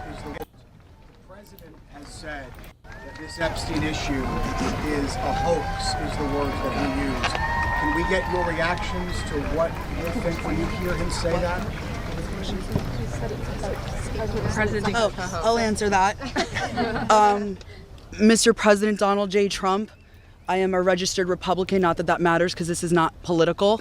However, I cordially invite you to the Capitol to meet me in person so you can understand this is not a hoax. We are real human beings. This is real trauma. What does it feel like emotionally to hear that? Devastating. It's being gutted from the inside out. Not that I would know what that feels like, but I imagine it's the anxiety buildup with the depression and the survival mode, and then your nervous system goes limp and ironically is shot. And it feels like you just want to explode inside because nobody, again, is understanding that this is a real situation. These women are real. We're here in person. To say that it's a hoax is just not... Please humanize us. I would like Donald J. Trump and every person in America and around the world to humanize us, to see us for who we are and to hear us for what we have to say. There is no hoax. The abuse was real. Now, what goes on behind closed doors, I can't speak for that. What happens around the world politically, I cannot speak for that. But I am here with all of these women, including our attorneys, and I would be more than happy to meet with him, and I will meet him halfway. Wow. Did anything surprising come out of this? Oh, this is the same thing. Hour-long press conference. Good morning, everybody. Good morning. Oh my God. Vivek, just the kidding. FBI. Oh God, it's all the stars are here. For decades. I am no longer weak. I am no longer powerless. And ask yourself why. Virginia said it best, and I quote, "I have physical and mental scars that will never heal. I have memories that will never go away. They say time can heal, but this won't. Not until the justice system makes an example out of these people with so-called privileges. I just call it money. The only time I can begin to heal is when their freedom is taken from them, just like they did to me and literally thousands of other victims. The Damn, you want to like reverse rape them? survivors of this horrific abuse are watching. The American people are watching, and history is watching. Which side will you be on? Thank you." Robert F. Kennedy, the CDC, and me. I was fired after 29 days because I held the line and insisted on rigorous scientific research. Was this one of the people that we watched do an interview?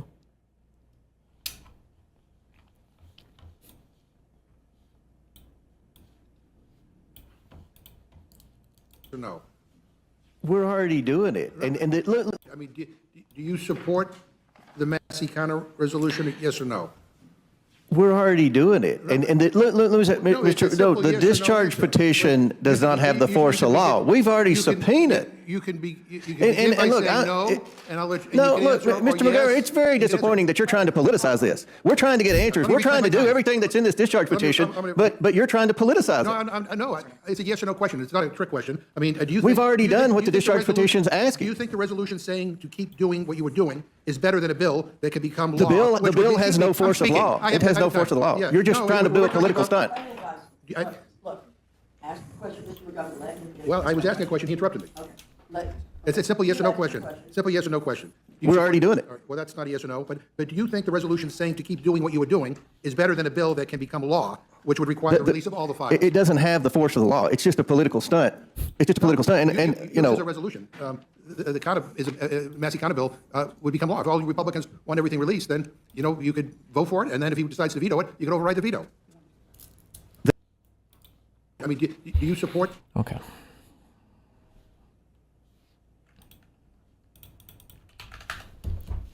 What's going on with our good friend RFK? Reopened economies, an incredible accomplishment. Mr. Secretary, do you agree with me that the president deserves a Nobel Prize for Operation Warp Speed? Yeah, absolutely, Senator. That was phenomenal. Let me ask you, but you just told Senator Bennett that the COVID vaccine killed more people than COVID. Did he really? Uh-oh. Wait, what? Wait, that was a statement. I did not say that. Okay, then let me ask, because you also... Senator, I just want to make clear, I did not say that. We'll check the guidelines. We're going to get better food and better health to the American... Wait, was it just... You believe COVID-19 was politicized? Oh. Yeah, the whole process was politicized. Senator, I mean, we were lied to about everything. We were lied to about natural immunity. We were lied to about, we were told again and again the vaccines would prevent transmission, they prevent infection. It wasn't true. They knew it from the start it wasn't true because that's what the animal studies and the clinical trials showed. We were told that there was science behind cloth masks. The CDC allowed the teachers union to write the order closing our schools, which hurt working people all over the country, and then pretend. What was the order closing schools? Where schools weren't federally shut down. No, wasn't that a state-by-state decision? I feel like the people mess the process up on this so much. Did the United States federally close schools COVID?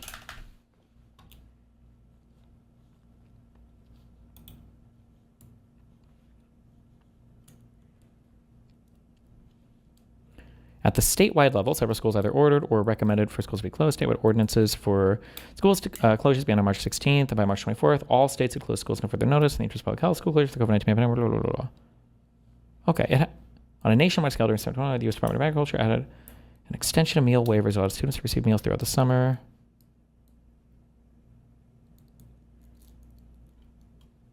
Okay. Jesus. And it was science-based. All of these issues, and then I can show you, like, for example, Chairman Wyden was talking about me politicizing ACIP, but during COVID, Chairman Wyden was talking about me politicizing ACIP, but during COVID, I don't know what ACIP is. Probably the most famous scientist on ACIP was Martin Kulldorff from Harvard, the great, world-renowned epidemiologist and vaccinologist, and he criticized the COVID booster mandates. They ejected him from COVID because he wasn't in the orthodoxy. The two biggest health officials at FDA during COVID, Dr. Gruber and Dr. Krause, criticized the Biden mandates. Vaccine mandate. President Biden said in August, I would never take that vaccine, the Trump vaccine. And he came in, he mandated. I don't think he said that. I think that the statement's probably the most responsible, but they were like, I wouldn't just trust Trump. You'd have to make sure the science is okay, which you could argue is maybe not the most responsible statement, maybe. But I don't remember anybody ever saying, I would never take a Trump vaccine. No? And then he fired the two top health officials at FDA who said, hey, this thing has not been properly tested. So the whole process was politicized, and even today. So let me, in 15 seconds, so I think you answered yes. Yeah, Kamala was the one who made that statement, yeah. Well, Biden might have said something too, but. And I have concerns that when you look at some of the conflicts of interest in peer-reviewed articles in professional journals, and when you point out that even some of the... I don't get, why is JFK always on the defense, and why is he that important to you? Because he's the head of our Health and Human Services, and he's destroying the health in this country right now. Physician associations are conflicted because of the money they get from the pharmaceutical industry. Are you committed to trying to make sure that we use the best science and separate and eliminate politics as much as possible? That is what my job is. That's what my mission is. Eliminate the politics from science. Senator Bennett. Mr. Secretary, in June, you fired every member. Mr. Secretary, Mr. Secretary, may I have my time back, Mr. Chairman? Not even listening, Dave. Thank you. Mr. Secretary, thank you for your attention. In June, you fired every member of the well-qualified panel that was charged with recommending vaccines to the CDC. No one in your job has ever fired every committee member all at once. That month, you told the American people that you were, quote, going to bring great people onto the ACIP panel, not anti-vaxxers. Are you aware that one of the people you put on the panel, Dr. Robert Malone, claimed that the commonly used mRNA vaccine, quote, causes a form of AIDS and can damage children's, quote, brains, their heart, their immune system, and their ability to have children in the future? Yes or no, Mr. Kennedy? And Dr. Malone is one of the inventors. Yes or no? Yes or no? Were you aware that he had that view when you appointed him to this panel? Dr. Malone is one of the as I said, Dr. Malone is one of the inventors of the mRNA vaccine. That's not how that works. He didn't work on any vaccine. It's such a stupid thing that this guy published something in like 95 or something relating to the technology, and he calls him an inventor of the vaccine. It's such a stupid thing to say. He knows a lot more about statement, it than I do. Mr. Chairman, that statement is not true that Dr. Malone made. Thank you. Just as it wasn't true when you wrote that, quote, African AIDS is entirely different from Western AIDS. Are you aware that another one of these new members, Dr. Levy, wrote that, quote, evidence is mounting and indisputable that mRNA vaccines cause serious harm, including death, especially among young people? Yes or no? Are you aware that he said that? I wasn't aware he said it, but I think I agree with it. You agree with it? It's not true. It wasn't true when he said it, and it's not true when you said it. Secretary Kennedy, later this month, your new panel will meet to consider changing vaccine recommendations for American children. In addition to the COVID-19 vaccines, they are set to review recommendations for the hepatitis B vaccine, for measles, for mumps, for rubella and varicella vaccine, and the RSV vaccine. These are common back-to-school vaccinations for children all over the industrialized world. If you change that, you owe parents in Colorado and across the country the benefit of some transparency, I think. If your panel recommends changing the vaccine schedule for children, do you anticipate that fewer children will receive these common vaccinations, yes or no? What I would say, Senator... The obvious answer is yes. Should parents and schools of Colorado be prepared for more measles outbreaks as a result of that, Mr. Secretary? Senator, how about more mumps outbreaks. I do not anticipate a change in the MMR vaccine. ACIP is an independent panel. So, well, it's a panel you just put those folks on. Far from what you said, they're people with ideas that are. What is happening here? Jesus. Jesus Christ. Folks did he stop to let him on? Far from what you said, they're people with ideas that are completely outside the mainstream. You mean out of the pharmaceutical paradigm? Let me just say, Mr. Secretary, all these vaccines that we're talking about today are free and accessible to parents today in America who have the freedom to be able to make that choice for their children. Will that be true after your handpicked panel makes their judgments about these vaccines? I think that parents should be free. I know you said that before. I do too. To make their own choices. So will they be just as free after these? I assume they will be. No, they won't be. He's lying. I will hold you to that, Secretary Kennedy, because this is not a podcast. It is the American people's health that's on the line here. This is the last thing, by the way, our parents need when their kids are going back to school. This is the pulmonary system that carried him through 100 push-ups and 100 pull-ups? Really? Have the kind of confusion and expense and scarcity that you're creating as a result of your ideology. I think it's critical for you to share the evidence that this panel will rely on. Will you give the American people 6 months or 6 weeks in advance the record that they're going to rely on to make these decisions? Will you make it transparent for the American people? All the evidence is transparent. Will you make it in advance transparent for the American people so they can comment on it? All the evidence is transparent for the first time in history, and you were never there complaining when the pharmaceutical companies were picking those people and then running their products through with no safety testing. You can characterize it any way you want. I quoted them today. What I said was accurate. What you said were lies. You described people moving the Titanic. Are you saying that a mRNA vaccine has never been associated with myocarditis or pericarditis in teenagers? I am simply. Is that what you're trying to tell us? I am simply trying to say that the people that you have put on that panel, after firing the entire. You're evading the question. No, I'm asking the questions here. You're evading that question. I'm asking the questions, Mr. Kennedy. I'm asking the questions for Mr. Kennedy on behalf of parents and schools and teachers all over the United States of America who deserve so much better than your leadership. That's what this conversation is about, Mr. Chairman. Senator, they deserve the truth, and that's what we're going to give them for the first time in the history of that agency. Wow. Senator Cassidy. Thank you. I'll try and restore a little calm here. And I'm approaching this as a doctor, not as a senator. I am concerned about children's health, seniors' health, all of our health. And I applaud you for joining the president in a call for radical transparency. Thank you for that. Thank you. I said yesterday, I believe it, that President Trump deserves a Nobel Prize for Operation Warp Speed. If he had been President Obama, he would have gotten it. But because of Operation Warp Speed, forcing the federal government to come to a vaccine development within 10 months when others said it couldn't be done, we saved millions of lives globally, trillions of dollars, we reopened economies, an incredible accomplishment. Mr. Secretary, do you agree with me that the president deserves a Nobel Prize for Operation Warp Speed? Yeah, absolutely, Senator. That was phenomenal. Let me ask you, but you just told Senator Bennett that the COVID vaccine killed more people than COVID. Wait, real quick. Whoever does my sound things, I need to get all the breathing sounds from this guy. I just need a whole soundboard of the breathing sounds, please, God. That was a statement. I did not say that. Okay, then let me ask, because you also... Senator, I just want to make clear, I did not say that. We'll check the record. That's a question of fact. You also said that you were also, as lead attorney for the Children's Health Defense, you engaged in multiple lawsuits attempting to restrict access to the COVID vaccine. Again, it surprises me that you think so highly of Operation Warp Speed when, as an attorney, you attempted to restrict access. Now, let me ask I'm happy to explain why. Yeah. I have 3 minutes and 30 seconds left. It also surprises me because you've canceled, or HHS did, but apparently under your direction, $500 million in contracts using the mRNA vaccine platform that was critical to Operation Warp Speed. Again, an accomplishment that I think President Trump should get a Nobel Prize for.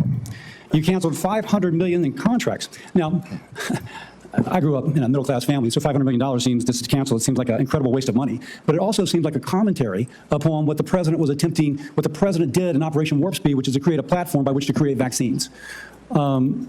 So this just seems inconsistent that you would agree with me the president deserves a tremendous amount of credit for this. Is this a question, Senator Cassidy, or is this a speech? You don't want me to answer, because I want to answer that question. Please. If it's a question. But be tight, please. First of all, the reason that Operation Warp Speed was genius is it did something nobody had ever been done. I don't think any president, but President Trump could do it. It got the vaccine to market that was perfectly matched to the virus at that time when it was badly needed, because there was low natural immunity and there were people getting very badly injured by COVID. Well, do you think he ever says pharmaceutical in this answer? Who made the vaccines? And then, but it was also brought in therapeutics like hydroxychloroquine and ivermectin and protocols for treatments. I'm sorry, Operation Warp Speed brought in ivermectin and hydroxychloroquine? I thought Operation Warp Speed, I thought was just a pre-agreement to purchase in advance, like a huge stock of vaccines, basically. Operation Warp Speed.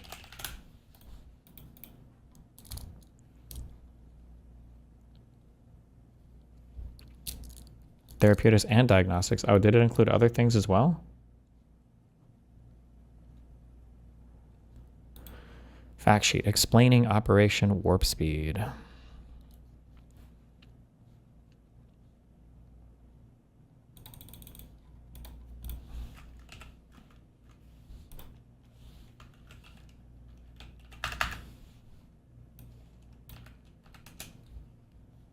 Oh my fucking God.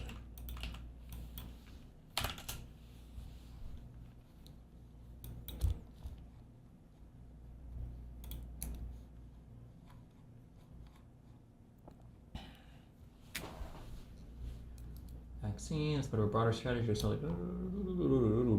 Jesus.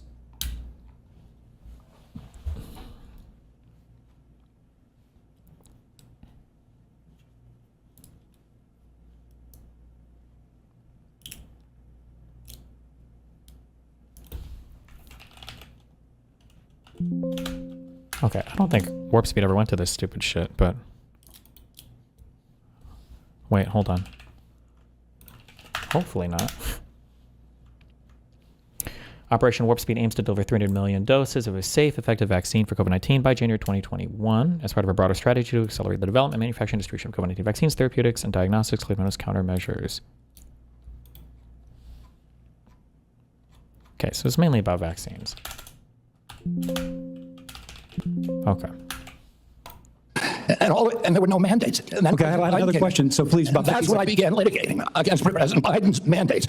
Now, I'm sorry, let me go on because in terms of me canceling those contracts. I have limited time, Mr. Secretary, I'm sorry. You've called for, and rightly so, that we should restrict participation in agencies for those with conflict of interest. I would like to submit for the record a evaluation of the conflict of interest of those who are on the ACIP and the Was ivermectin ever considered a therapeutic? Not by any scientific community, no. Ivermectin has never been demonstrated in any clinical trial to be effective at doing anything to help with COVID-19 or SARS-CoV-2.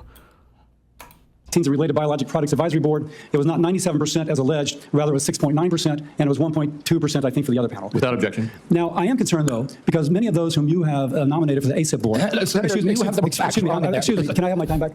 Yes. What I am concerned about is that many of those whom you've nominated for ACIP have received revenue as serving as expert witnesses for plaintiffs' attorneys suing vaccine makers. Now, one of my colleagues in another setting alleged that you seem more interested in settlements than science. If we put people who are paid witnesses for people suing vaccines, that actually seems like a conflict of interest. Real quickly, do you agree with that? No, I don't. It may be a bias, and that bias, if disclosed, is okay. Oh, so conflict of interest is fine, but you know who's working for the drug companies and who's working for the FDA, right? Don't they know that too? Or it's not a financial conflict. It's not a financial conflict. Let me finish up. You also told Senator Wyden at the outset that you didn't want to take vaccines away from people. And as I conclude, I would like to say this. Because of the conflicting recommendations made about COVID. This is from Eric Erickson, good conservative out of Atlanta, Georgia. Occasionally gives me help. My wife has stage 4 lung cancer. She's one of the people the COVID vaccine actually helps. Thanks to the current mess at HHS, CVS is unable to get her vaccine. Secondly, an email from a physician friend of mine. Hey, Bill, I'm not even sure what I'm asking you, but we're all confused and concerned about who can get the COVID vaccine. We are having our attorney try and render an opinion, but there's no firm guidance and concern about liability if vaccines are given to a patient requested but not on the current CDC list. Pharmacists are requiring a prescription now even for patients over 65, creating a huge headache. I submit these for the record. Without objection. I would say effectively we're denying people vaccine. Senator Cantwell. You're wrong. Thank you, Mr. Chairman. Following up on that same line as Senator Cassidy, because that's exactly, I represent one of the most science-based states in the country. That is percentage of scientists per capita. Hold on. Is this a debate tactic? Because I feel like he's throwing him off. Listen how she pauses, right? Do you think this is a strategy? Represent one of the most science-based states in the country. That is like she's like losing her train of thought. Cassidy, because that's exactly, I represent one of the most science-based states in the country. That is percentage of scientists per capita. And at your confirmation hearing, we asked about this, whether you would follow science. You've made a statement here today in your testimony that you would follow science, and yet you're not following science, and that's what Senator Cassidy's question was. It's a simple yes or no answer. Do you think the president deserves to get a prize for warp speed in the mRNA technology that saved so many lives? And you won't answer that question. I answered it. No, you're saying that there are problems with what was interpreted. You could say yes. You say I said the president also deserves a Nobel Prize, but our mRNA vaccines that we're working on, the ones that we canceled, which are for upper respiratory infections alone, are those. You canceled $500 million of research because the mRNA technology is about continuing the research to be ready for the next flu, influenza, the next pandemic, and you have to do the research. I'm happy to have a detailed discussion with you about it. You're so wrong on your facts. You're interrupting me, and sir, you're a charlatan. That's what you are. You're the ones who conflate chronic disease with the need for vaccines. The history on vaccines is very clear. This is the 20th century. That's how many people had vaccines and had illnesses. This is the 21st century. This is the decrease, 99% down to 100%. This is what was delivered with vaccines. And you don't want to support that. You don't want to support that evidence. So yes. Really, pertussis? Is that even a real disease? The governors of the West, Washington, Oregon, and California, will take up the efficacy of science. Yes, the University of Washington will deliver the science that America will depend on because you don't want to depend on it. And his own Surgeon General of the Trump administration said over 2 million lives were saved because of the mRNA technology, and you don't want to continue that. You don't want to continue that technology. So what country is going to now take up that technology lead? What country is going to do that? Leaving us more vulnerable to some other country, keeping the advantage on having the best technology. So I'm telling you, I represent a state that's about technology. I have two other quick questions for you. These questions or statements, because I can answer that question if it's actually a question. Do you believe in having the ACA and the support for the ACA that is about to expire? Do you believe in doing something about that? In terms of the enhanced premium tax credits? Yes. Well, the Democrats had two chances to make them permanent, and they didn't. And they didn't for a reason. We're the ones who delivered it. So I'm just asking yes or no, do you want to do something about this? Yes. I want to fix the system, and that's what we're doing, fixing systematically to make premiums lower. That's what President Trump wants to do. Do you think the women on the steps of the Capitol were a hoax yesterday? I don't know about any women on the steps of the Capitol. The women who were talking about Epstein. Do you think they were a hoax yesterday? Do I think they were? Do you think they were perpetrating a hoax yesterday? Perpetuating a hoax? Yeah. I have no idea what they were saying. This is the first time hearing about it. Oh. You're hearing about the women on the Capitol steps saying that they believe that the Epstein information should be made public? That's the first you're hearing about it? What I'm saying is you're perpetrating hoaxes. Oh my God! See, the grand strategies, the debate tactics have filtered all the way up through to the highest levels of government. I don't know. Haven't heard about that. You, as the Secretary of Health, so you're undermining the whole healthcare delivery system, and you keep trying to point to chronic disease, but you're not putting solutions on the table to cover more Americans, and you're taking away the science and technology that has made us the leader that has saved, according to the first Trump administration Surgeon General, millions of lives, and you don't want to keep that going. So no, I don't support your continued efforts as Secretary, and I definitely think that our colleagues need to rally around science. If you want the Northwest to continue to lead on all innovation and all healthy people, okay, we'll do that, but it's a sad statement for the rest of America and America's leadership on technology. Thank you, Mr. Chairman. Thank you, Senator Warner. Mr. Secretary, I agree with a lot of my colleagues' statement. I actually had hoped. I didn't support you. I thought taking on chronic illnesses was going to be important. I've got two kids, as we discussed when we met, that have chronic illnesses. I'm not sure that the focus on red dye and seed oils are going to fully solve that problem. Of course they won't. I would say this. That seems where your emphasis is. I want to go back to just, again, some basic facts. Do you accept the fact that 1 million Americans died from COVID? I don't know how many died. You're the Secretary of Health and Human Services. You don't have any idea how many Americans died from COVID? I don't think anybody knows that because there was so much data chaos coming out of CDC, and there was perverse incentives. And these are modeled. You don't know the answer of how many Americans died from COVID. This is the Secretary of Health and Human Services. Do you think the vaccine did anything to prevent additional deaths? Again, I would like to see the data and talk about the data. You have had this job for 8 months, and you don't know the data about whether the vaccine saved lives? And that's the problem, is that they didn't have the data. The data by the Biden administration absolutely dismal. So who is politicizing? You're saying the Biden administration politicized all the data? Go back to what Senator Cantwell just said. Trump Surgeon General. They fired Dr. Grau. They fired all the people who questioned the orthodoxy. They fired Dr. Gruber, Dr. Kaus. So, Mr. Chairman, the Secretary of Health and Human Services doesn't know how many Americans died from COVID. Doesn't know if the vaccine helped prevent any deaths. And you are sitting as Secretary of Health and Human Services? How can you be that ignorant? Like, I remember when we went through the hearing with you. At some point while watching this admin, do you feel like angry, or are you past that emotion for these guys now? I imagine I'll be more emotionally invested maybe come midterms. Right now, everything just feels like worthless. Like it's all like a joke. Like RFK knows it's a joke. Everybody in this cabinet and this admin knows it's a joke. And then like actual like frontline Republican voters know it's all a joke, I guess, because they don't seem to give a fuck about anything either. So, I mean, like best case scenario, all of the downstream health impacts from what they're doing, erodes that part of the voter base. Through population attrition or increased occupation of graveyards, and then maybe we just go back to normal. I don't know. Ask you about community health centers. You didn't know what role they play. I've been visiting community. I'm glad you got to one. I think in April. I tell you what I hear on community health centers, they are terrified. With all due respect to my good friend, the chairman, of the big awful bill, because they are going to lose health care across the board. They already live in food deserts.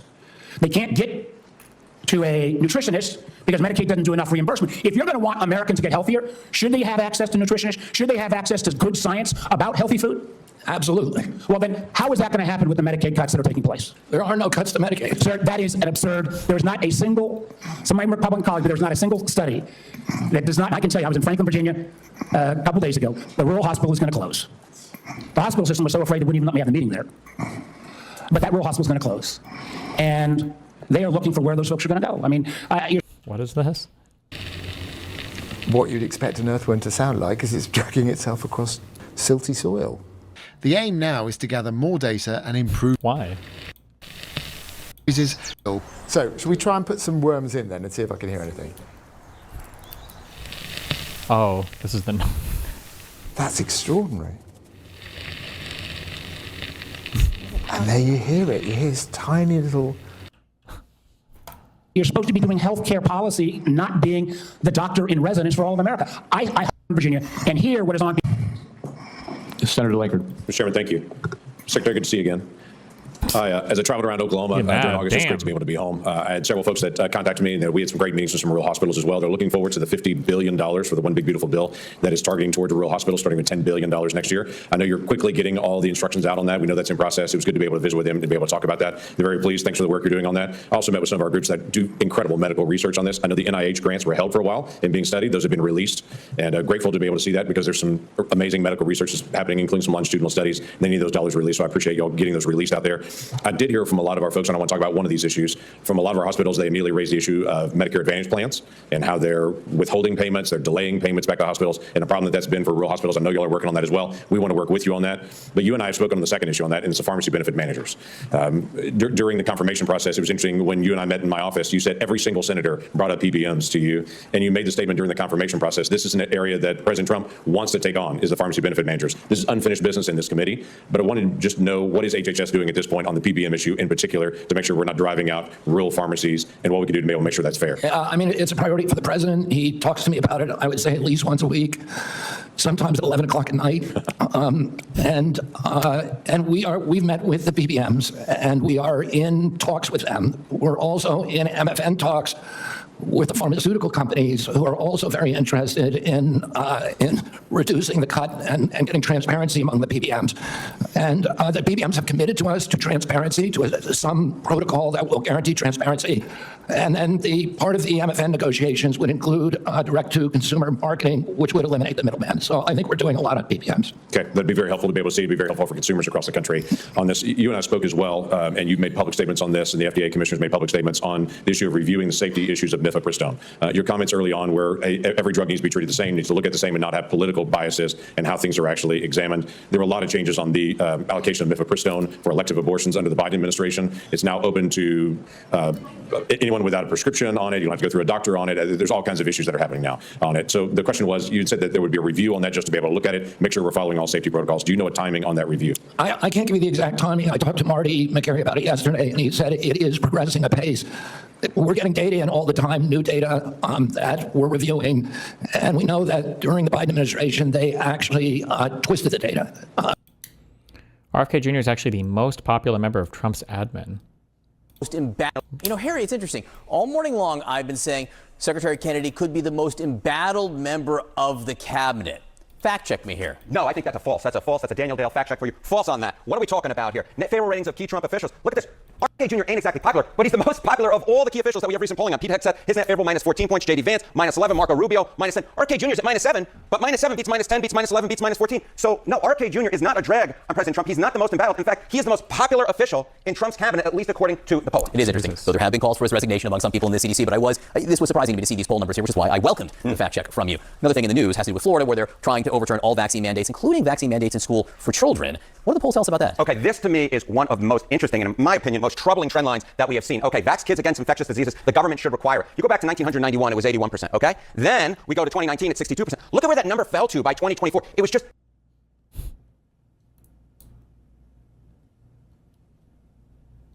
51%? Really? I wonder what the partisan split is on this. If it's like, hopefully it's like what, like 80, 85, 30? Maybe 80 to 85% of Dems being in favor, 30-ish% of Republicans. It wouldn't be lower than 30%, right?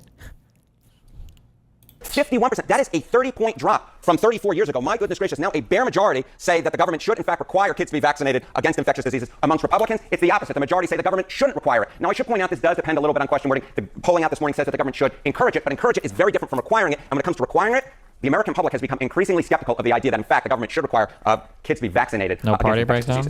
And I want you here to talk about the political environment surrounding the health apparatus in this country right now, because I'm about to talk to David Urban, our friend David Urban, Republican, who I guarantee you is going to say something to the effect of that there's no trust anymore, or the trust has fallen among public officials when it comes to health. Yeah, this to me, if you're a public health official, this is perhaps the most worrying statistic that you should see. Look at this. Look at this. How well masked and vaccines limit COVID. Public health officials lied. They lied. In 2022, it was 45%. Look at where that number is now. 55% of Americans believe that public health officials lied about COVID, masks, and vaccines, and their effectiveness. So, yeah, there's a lot of problems. I think David Urban's going to have a lot to chew on in this upcoming segment, John. All right, Harriet, thank you. I'm not sure I'm pro requirement for COVID vaccines and especially boosters. Probably not, right? I don't think we require kids to get flu shots. But this sounds like all vaccines, no? Like there's probably sets of vaccines that almost everybody that goes to school should be required to get, no?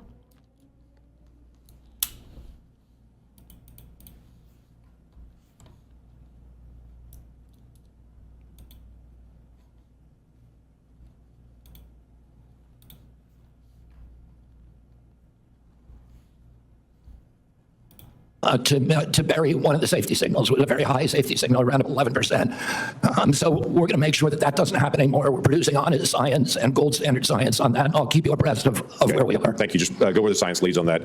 During the Biden administration, the Title X regulation that requires Title X family planning programs recipients to physically and financially separate from abortion activities, their Title X activities, and eliminate them. HHS Secretary RFK Jr. is set to testify before the Senate Finance Committee as Democrats call for his resignation after last week's CDC director ouster. RFK Jr. defending that shakeup in a Wall Street Journal op-ed, pointing out, quote, the CDC has presided over rising chronic disease, a true modern pandemic, and since 2014, declining life expectancy. Ouch.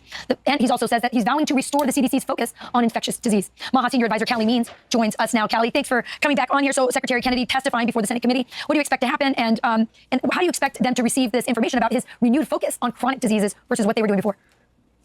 Rachel, Secretary Kennedy's been preparing all week. I have never seen him more fired up. I'm very excited about this hearing. And I think what's so exciting is that the American people had the choice before them framed very starkly in the past week. You know, we saw these resignations from the CDC, and the lead spokesperson for science, the person who's been on dozens of media networks, Dr. Dimitri Desalakis, we learned who that was. We learned who this expert was. This is a man who on Christmas Day posted a picture of devil worship. This is a man who under the Biden administration in his official capacity argued for the legitimacy and normalcy of orgies. This is a man who argued for 2-year school lockdowns. This is a man who said it's bigoted to use the word mother and we need to use the word birthing person and criticize the Trump administration for trying to end child mutilation. This is the type of person that the media is holding up as scientific experts, and it's framed the choice very clearly of what Secretary Kennedy... Oh, wait, he's doing that. Isn't this the guy who...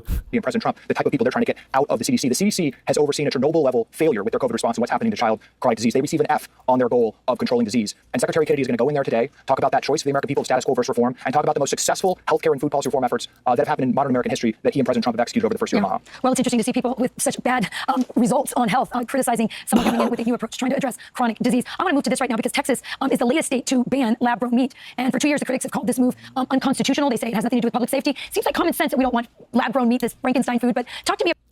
Common sense. How much of our fucking, I don't think people realize how insanely tweaked a lot of the produce we eat is, no? whether it's in a lab or through ordinary, you know, breeding cross strains or whatever. Like I feel like fruit used to not even be that. Fuck, there was it like the original apple or grape or banana is like not even sweet. It's just got like a neutral taste. Like we've bred the fuck out of so many different things. Not to mention all the pesticides and everything else. But I guess the lab grown meat stuff is too far or whatever. I don't know. I mean, I know it's just because it sounds scary, but about who's behind the push for lab grown meat? Who wants this stuff? Well, first, I just got to commend Texas. Secretary Kennedy and I were just there. They are passing a slate of MAHA bills on food labeling, banning soda from SNAP, over-the-counter ivermectin, and we really support, the administration really supports the state efforts. I'm sorry, but like actually, so we banned lab-grown meat, we banned SNAP kids from getting soda, but now we have it so you can get ivermectin over the counter. Like, this is retarded. I'm sorry, dude. No sympathy. We got to do is it the Great Divorce, the soft secession? I don't want these guys to be allowed to go to hospitals when they get sick, and not the blue ones, not the ones that are funded by our money. This is just like the most retarded shit in the world. Like at some point, if you make retarded decisions, you should have to own that retarded decision. Jesus Christ. MAHA bills on food labeling, banning soda from SNAP, over-the-counter ivermectin, and we really support, the administration really supports the state efforts and supports federalism. Yeah, quite frankly, Rachel, the climate agenda has declared war on our ranchers. We've had people like Bill Gates and people from the Biden administration saying that the best way to solve our environmental crisis is to put ranchers out of business. I'll tell you. Is Bill Gates in our government? It's literally just like the Rolodex of spooky names. Like Bill Gates is the new George Soros. I'm sorry, what the fuck does Bill Gates have to do with anything? Is he in a cabinet position right now? Does he control U.S. policy? Like the fuck? It's pretty inspiring seeing Secretary Rowland, Secretary Kennedy absolutely going to war for American ranchers, going to war for American farmers. The answer is whole food. Exactly. I was just going to say, of course, I'm all for small farms and our ranchers, and I do think there's a war on these industries, especially on the small scale side. But we don't have a lot of time, but I just want, what happens to your body when you eat these fake foods? Listen, I will defend my American food to death as my eat fresh sugar sandwich guts here, but whether or not American food is real or not has little to do with whether or not it's grown in a lab, okay? Most of it is fucking sugar at this point, all right? You know, I don't want to get into any specific food, and I know that. Yeah, we know, because you're fucking retarded and all this is bullshit anyway. Administration's looking at these on a case-by-case basis. I can tell you one thing, Rachel. We need to get back to whole food and away from ultra-processed food. The fact is, we don't know all the science of what this ultra-processed food is doing to our body, but today in America, 70% of a child's diet is ultra-processed Franken food, where in Europe it's only 15%. So and you'll see this with the MAHA Commission report next week, Rachel, this administration is evangelizing ranchers, evangelizing farmers, and working to put whole food on a child's plate. Absolutely. How much did they receive in corn subsidies again? Does that mean we're going to get rid of high fructose corn syrup and we're going to stop sweetening the fuck out of everything? Because wouldn't that hurt our wonderful farmers in the Midwest? The future of food is in the past. No doubt about that. Callie Means, always great talking to you. Thanks, Rachel. Oh, God.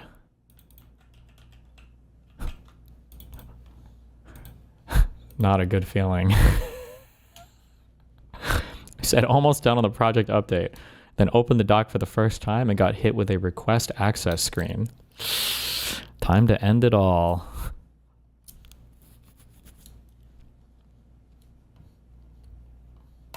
From the original Trump rule that was done on the first presidency. During your confirmation, you had committed to go back and look at that again and to be able to see. My question is, do you know the timeline for agency action for when that rule on Title 10 and the separation payments rule will be either reviewed or will actually be reinstated to the original Trump rule under his first presidency? I don't know if they're I just don't know the answer to your question why they're actually reviewing the rule right now. I can tell you that the NGOs that have that issue, that refuse to separate their payments streams and separate their operations, are not getting funded. Okay, well, that was an issue under the law when it first came out to be able to keep those things separate on it. So look forward to that. Thank you, Mr. Chairman. Thank you, Senator. Oh, your answer is dumb, but I've used it to think of a better answer. Destiny, looks like I've lost access for some reason. I backed up my work, so if you could re-grant access, I'll re-add what I've done. Why would you lose access on the same email? But what you could do is you could request on a second email and go, oh, hey, could you just grant access for the second email because I need it for the presentation or whatever. That's what you should do, though. Nice, good one. Okay. Oh, thank you, Mr. Chairman, and good morning, Secretary Kennedy. Just before I ask a question, I did want to note in response to the Secretary's statement that the Trump administration wants to lower the cost of health insurance, that across the country right now. If you think that Joe Biden was a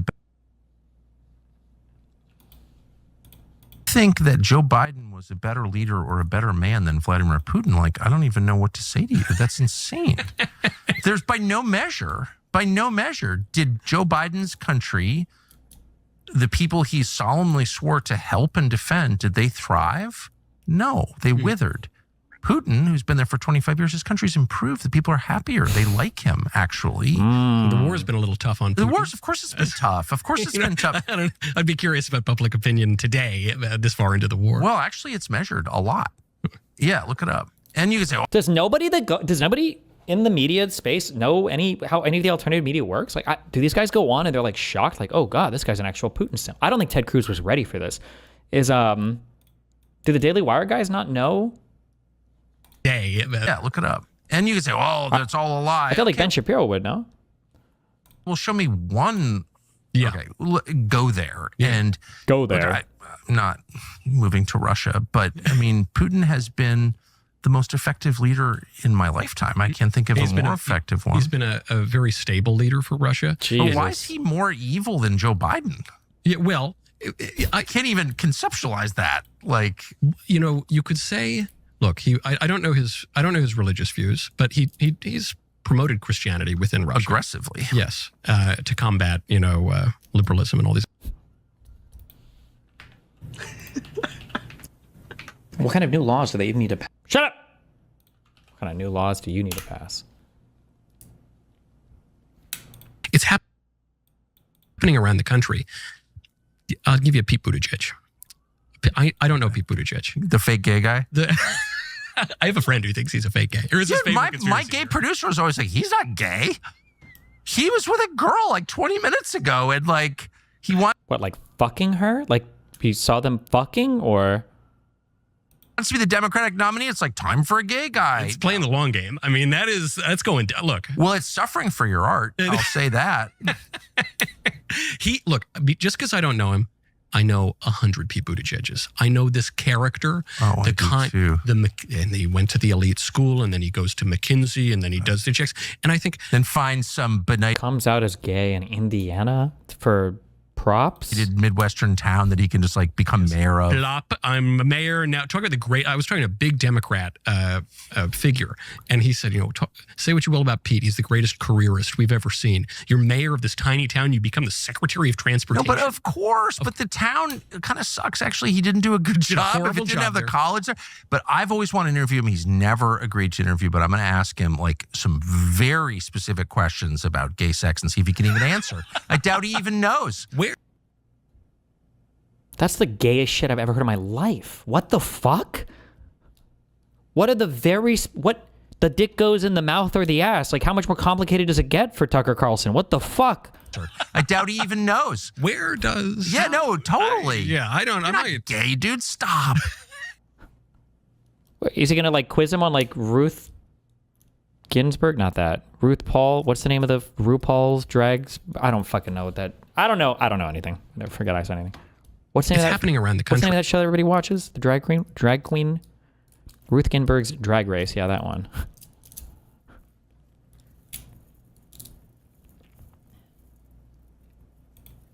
I mean, the life expectancy, if you make it to 65 and you're a dude, is now... Okay, Ben Shapiro has a base take on retirement and that the age should be bumped up a few years. Anna's going to lose her fucking mind, I think. But will she bring herself to disagree with a... Oh, no. She would hate Ben Shapiro because Ben Shapiro's pro is real, I would imagine, right? I mean, life expectancy, if you make it to 65 and you're a dude, is now 83. So the real question that I was asking is, when should the government pay you to retire? Which is a sort of different question than when should you retire. When you should retire is sort of a personal question, and also depends on your definition of retirement. I don't think that, if your goal is to be 65 and sitting on a beach for the rest of your life doing nothing, that the social science tends to say that's not very good for you. You actually should be involved in your community and get involved and still have a side job and all the rest of that. But if we really believe that we can't raise the retirement age, or we're never going to change that, we will go bankrupt. And all the talk about cutting at the margins, Holy shit, does your kippah get like bigger over time as you become more Jewish or something, or more aligned with Israel? Whatever Doge is doing, that's not going to touch the real driver of the systemic debt in the United States. Women are living to 85 if you make it to 65, men are living to 83 if you make it to 65. That's 20 years on the public dime. When you're talking about the government paying, you're talking about Social Security, which is people's money. Well, it's not the money you paid in. It's the system that they pay into. Well, no, yes, but believe me, I pay a lot. I pay Social Security. I don't know about I promise you, the amount that people are taking out is not the amount that is going in, which is why we're going bankrupt. Okay, but it's not the government just handing out a blank check. No, it's the government borrowing money to pay. Well, you pay in X dollars, and then you get multiple times X dollars when you retire. That is how the system works. It is not a lockbox. This is what Al Gore was arguing about in 2000. The other part of this, though, is at 65, right? I mean, yeah, you might be in great health, but many people are working hard jobs. They're under. It depends on what job. I'm not saying working backbreaking labor. Your leg is falling off. That you should be. By the way, I just totally reject what you just said about how we're going bankrupt due to Social Security. Really, you don't think like the trillions of dollars that we're paying for, is it going to be foreign wars or is it going to be billionaire corporates, lobbyists, donor class? Which one? Wars or corporate donors? Spent on wars in the Middle East might have something to do with that. based. Our national debt, our national debt shot up significantly after 9/11, after we started invading countries in the Middle East. You should look at now we're at national 30. debt. In 2008, we're spending hundreds of billions of dollars on Israel, on Ukraine. I mean, honestly, these foreign conflicts have a lot more to do with our national debt as opposed to us paying. That's not even remotely true. What a retarded statement. You think Israel is a bigger portion of our budget than Social Security? I think we spend way too much money on military aid. I don't think she has any concept of what any of these numbers are. What is our non-discretionary spending per year on entitlements is what, around $4 trillion? Like in 1 year, that's probably more than we've spent.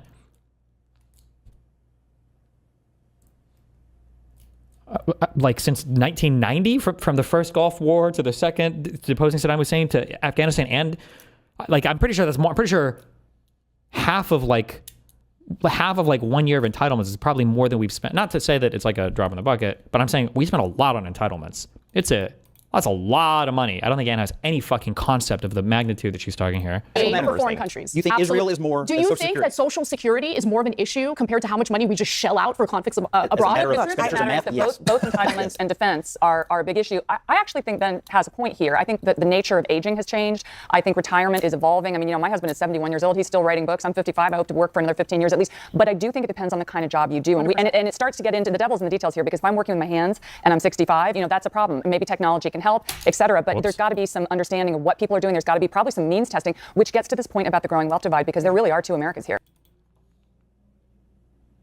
And we're going to continue to monitor. Do you agree with this woman? I mean, life expectancy. Yeah, old people are fucking our country up. But we can't have a conversation about that, so I don't know. Old people they're hurting us. They're hurting a lot, okay? They're hurting us a lot. You know what? No Social Security if you own more than 2 homes. Boom! If you have 2 or more homes, you don't get Social Security. There you go. I just fixed like 3 problems right there, all right?